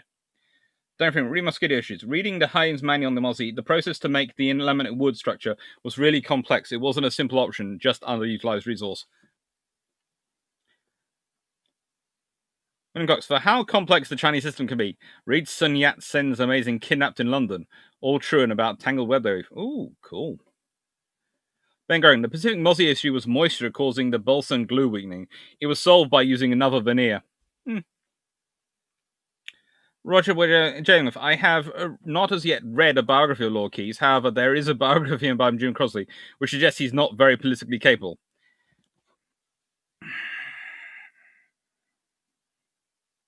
Okay. One of the interesting things about Keyes is if you are looking at how do I put this? So,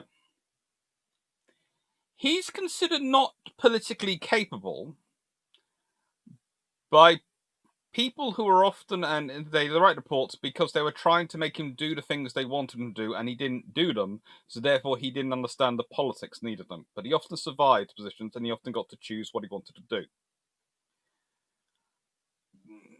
Keyes is good at the classic British naval political policy.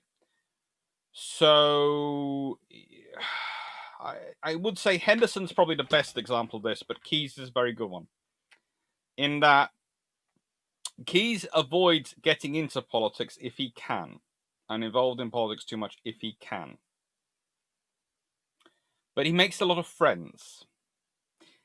And he's good at managing those friendships. So he doesn't look like he's a politician, because he's not being a politician. He's just being your friend coming to have a chat. So when I say how he manages it, and he's popular, and he's good at managing his perception of him. So, yeah. But Jim Crosley, it's a good book. But as I said, we didn't disagree, but we're historians. In the nicest way, historians disagree. It's kind of like breathing.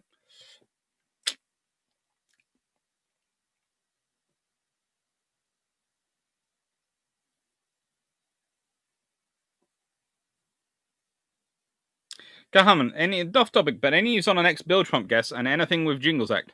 Nothing yet on Jingles. That's up to Drac to organise if we're going to have that. And Bilge Pumps, well, hopefully we do have a guest tomorrow.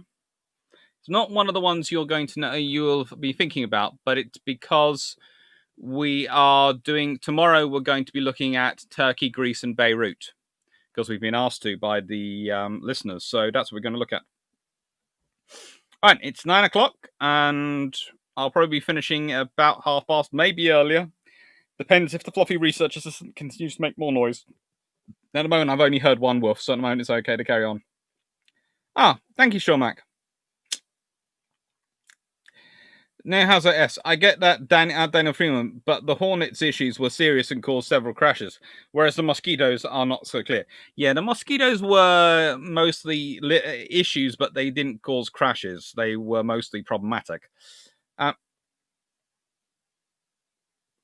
Ben Grogan, so when you say he's not a politician, what you really mean is he's terrifyingly good politician. I mean he's good at relationships, not politics. Which means he doesn't fit the classic mold when you're looking at him from a politician perspective. It's kind of like with some of the books when I'm looking at them, I go, yes, this person doesn't fit that classic mold, so therefore we should consider them not good. But hang on, how is it they always get what they want? If they're not good, then what else is going on?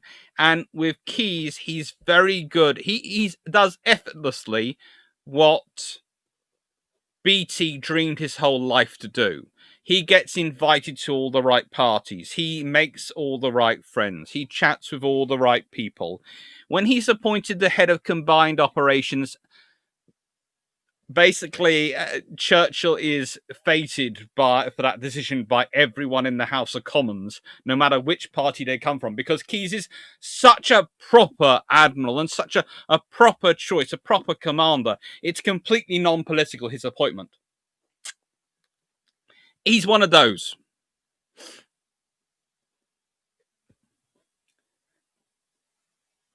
Darren Freeman, Doris Clark, relocking two Australians room and ending up with at least 3 opinions.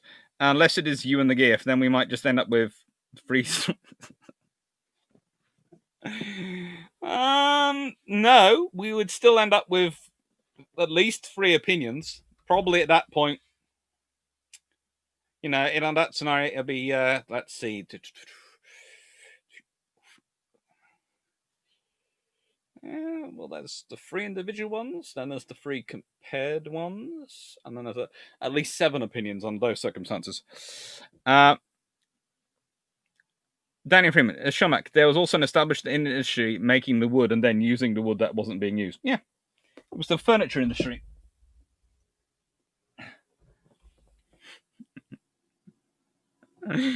Oh, come on, take the live for a walk and with the dog. We all want to see what a fluffy research assistant, what he gets up to in his spare time.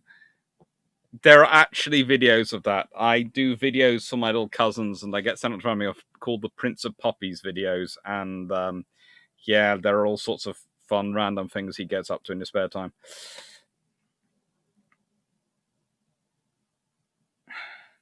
Donna Fritz, on bilge pumps, on small navies. So sad you never chat about the Greeks, Israel, Egypt navies. Mainly, we didn't chat about the Greeks or Egypt because they don't really design their own ships. And Israel, because honestly, we like the Israeli Navy. They produce excellent small designs, but they produce them very much for them. And you can't really take from them and go, this would be a good design for someone else. Daniel Phillips, do you think Germans will get Bismarck out fast enough for it to get into action? Probably not. I think the Scharnhorst and Eisenhower, if they decided to join, could get in action. Thanks, Golden Eagle. Golden Eagle, what is your view of Mark Feldman's channel? I haven't watched enough to have an opinion on it yet. Some things I've seen I thought very interesting. Some things I agreed with, some things I haven't. But again, historians, we have different opinions. So, post-UK Japanese War of 1949, what changed our design philosophy? Would they likely double down on radar, 6-inch cruisers, and carriers to better deliver on the Commerce War doctrine? More than likely. More than likely. Probably also some battleships would get built, some fast battleships. And possibly you might see some heavier growth in destroyer design. As Daniel Freeman points out, Bismarck is a long way from finished, and I'm not sure the Germans can speed things up in the way the R and UK might be able to speed up with some of the KGBs. Basically, Britain can take advantage of its huge industry and the fact it's not being bombed in 1939. That really helps.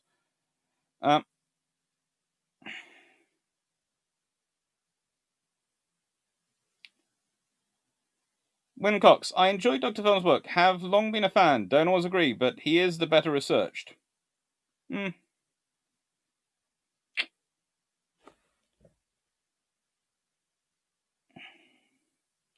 Then also, RN build strategy may be dictated by what has been sunk.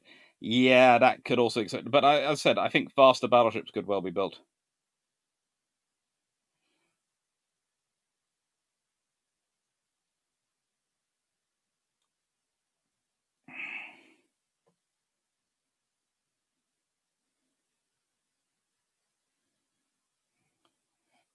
Daniel Freeman. Well, GC Solution, the idea is you're supposed to be able to think about these things and tell us. We want to know what people think. That is exactly why we did all this. It was one of the fun things because it was one of the things going through our mind the whole way through was what are people going to think about this? What's going to be a response? And how much fun are they going to have? And it seems you've all had a lot of fun, which is the important thing because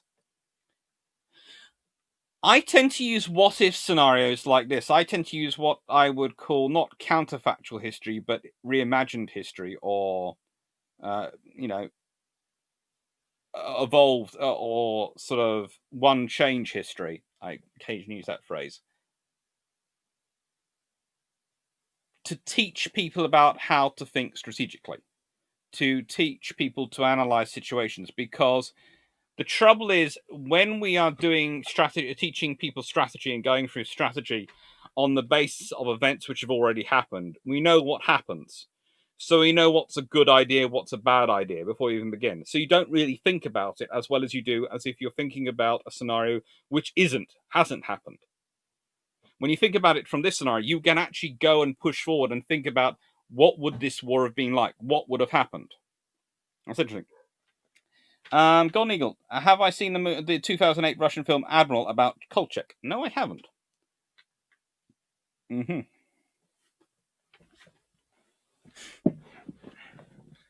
Carmen, have you watched any of the animated history channels such as Simple History, Extra Credits, Feature History, and What's Your Opinion? I have watched a few of them. What the bits I've seen I've liked, but honestly, I haven't watched enough because, as you all know, I was finishing off the book up until recently, and since then I've been catching up on sleep a bit. Have you noticed the bags between my eyes have disappeared? And then for the last 2 weeks we've been working on this. 9 hours of video, over 9 hours of videos. It took us a while to research and put them together. I think me and Daniel now know more about the setups in 1939 than we ever thought possibly we would know.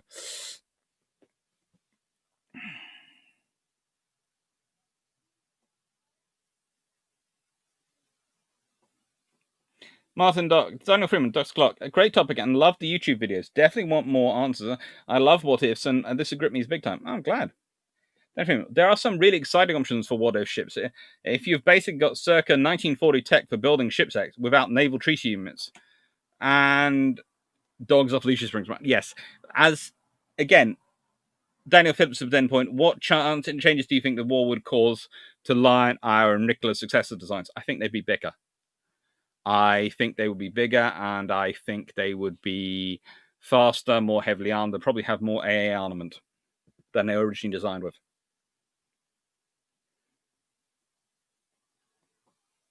New IKB 472. If we need to put the non-radio contaminated steel thieves out of business, we only need to erase the U-boats that got scuttled post-war and flood the market. Juice decision. Dr. Dana Freeman. I think you get the tribal philosophy and 6-inch cruisers coming back together to produce a cheaper, more standardized package for the Commerce War role. I think you get battle class destroyers. I think the town cruisers continue on, but I wouldn't be surprised if the 4.5-inch cruisers, 4.5-inch destroyers, heavily armed, bigger, 2,800 to 3,000 tons of destroyer appears. I wouldn't be surprised if that appears, and if the really small light cruisers disappear. So we're talking town class cruisers continue, but I wouldn't be surprised if the Arafusas and the Leanders when they're replaced, are replaced by bigger cruisers, and the little cruiser jobs, smaller cruiser jobs, are going to heavier destroyers. And I wouldn't be surprised if you get a frigate appear, which would be a smaller destroyer again, or the sloop would actually be enhanced and would have torpedoes.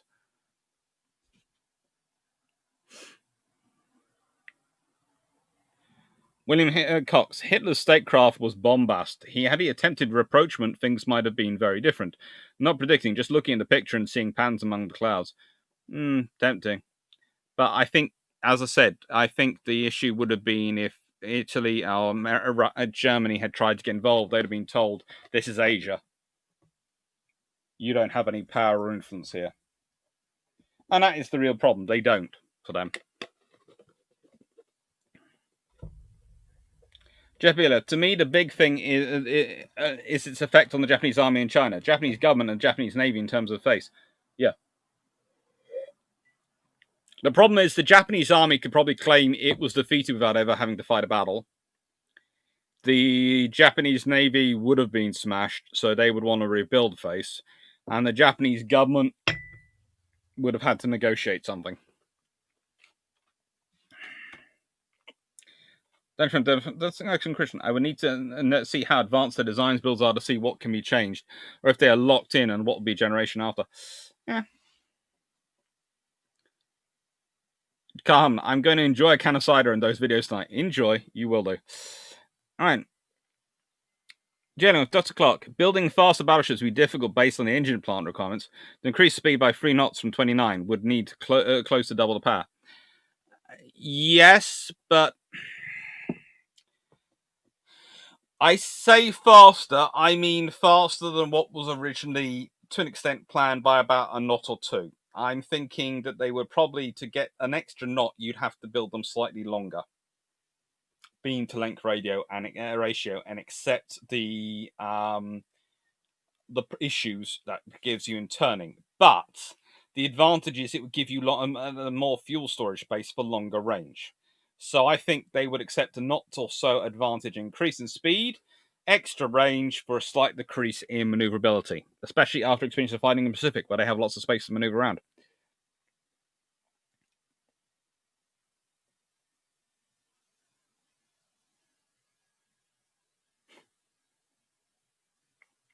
The European war is going to be interesting, as France and Italy will have completed their army rearmament programs, assuming the Soviets don't make themselves a target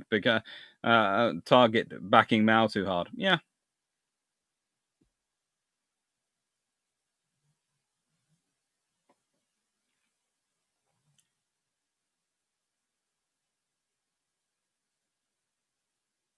That's right. I think you get one class. Soups frigates then can be used as mirror escorts. The reason I think you get two classes is because the Royal Navy sees cruisers and destroyers as distinct things. The issues in the middle are the small cruisers. The destroyers can step up to do the role, but the big cruisers are needed, and the big 6-inch cruisers do continue. So this is why I say there's the big 10,000-ton cruisers, and there are going to be the 2,000 to 3,000-ton destroyers. I think you get sort of one class of each. I don't think you get a further merging of the two after this sort of effect. Unless the destroyers really step up in size or the cruisers really shrink. And I think the Royal Navy would have found the 10, 11, 12,000 tons too useful, so they won't be shrinking. And I think the cruiser design grows. I wouldn't be surprised if you see a 12,000 ton version of a town class cruiser come out after this sort of experience.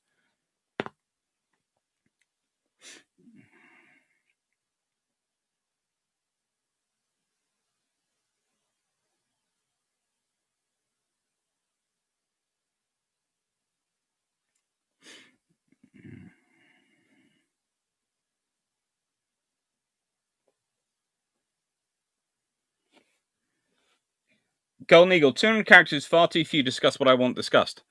Well, that's why we have the Discord channel, and that's why we have Patron. Well, Discord channel mainly, I have to admit. Discord channel, but remember the rules are no contemporary politics, please.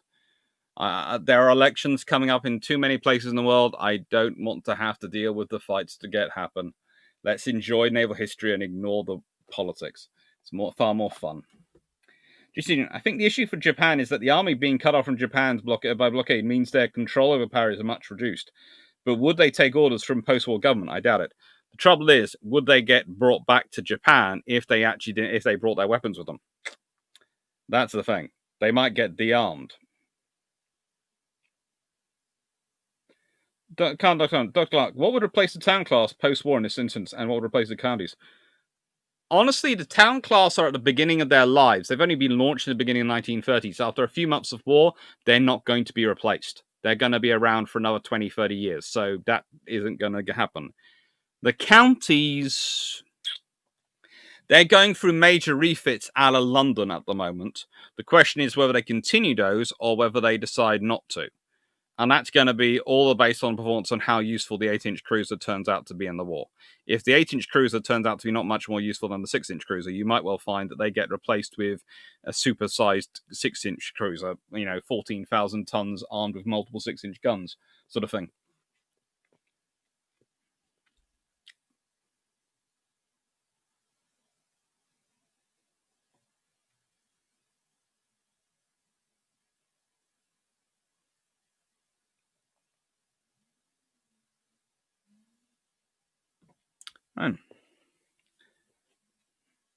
German, with IJ returning to Japan after the war in a similar mood as the Germans in 1980, I don't see bright future for Japanese democracy. They may be a series of military juntas. They could be, or, well, it depends. And this is where it becomes rather interesting, because the question is, with that as a likely possibility, do you need to do something to secure the Japanese government? And that's probably what happens. Right. I better get going. I can hear the doggy woofing, so I'm going to finish up the questions, and then I'm going to go. All right? Sorry about that, but I can hear the fluffy research assistant saying hello. Right then. Chippy, I don't think RN building will change too late for that. More skewers in service later, maybe. Air war at seas would be different. RN 4 CVs plus Eagle and Hermes versus Japan 4 CVs and also 2 CVLs.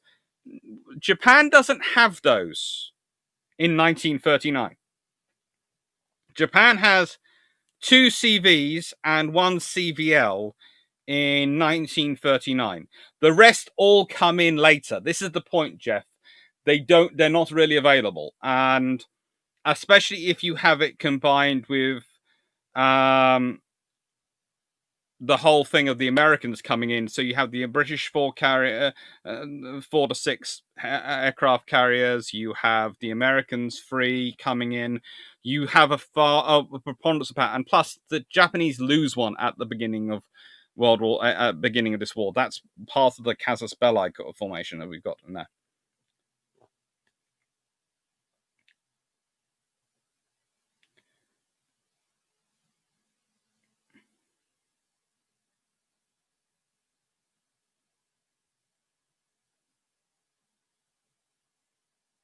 Carl Harmon, look, I'm currently on furlough currently, so I'm spending my time researching tanks and ships mainly. But I volunteer 1 day a week to get out of the house. Cool, very good for you. Just I think the problem for the IJ is if they're allowed to return, the Japanese government might not let them. Yep, that would be what I'd do if I was the Japanese government. Golden Eagle. Don't forget, as you know, Carl Gasmo, was the 15-inch 42 in production in 1939 or just the 14-inch? There was still 15-inch 42 production to provide new guns for the 15-inch battleships. So, yeah, there's still some of that there, and some reconditioning, a lot of reconditioned ones around as well. So, Max, thanks, Dr. Clark. I'll put up with a little singing if this quality is maintained. I try to maintain the quality. It's been improving as time goes on. The singing is only occasionally when I decide to have a little fun.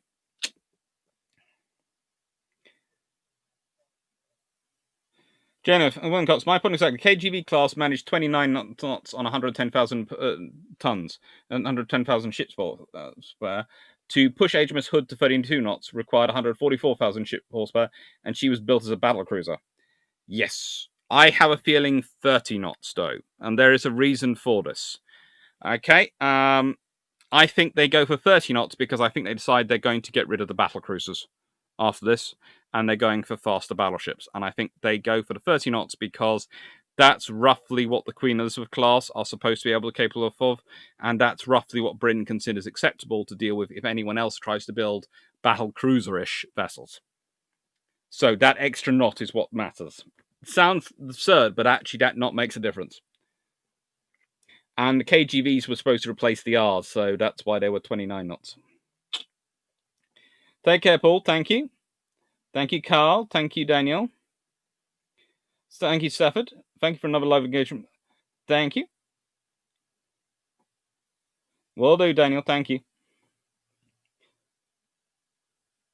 Garman, I'm a general assistant in a small museum, so everyone involved but military is my thing. Even the curator admits it.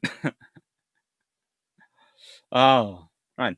Martin, I know London had a lot of issues with its rebuild due to the way to wait. Be interested if they would mod it and then do the rest of the class.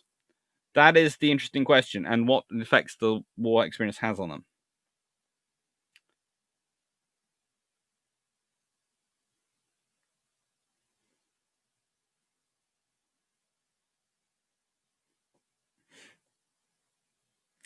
Seth Thompson, take care.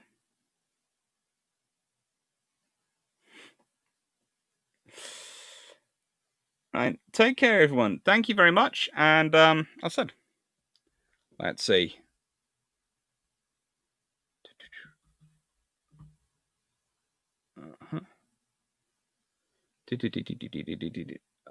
Okay, right.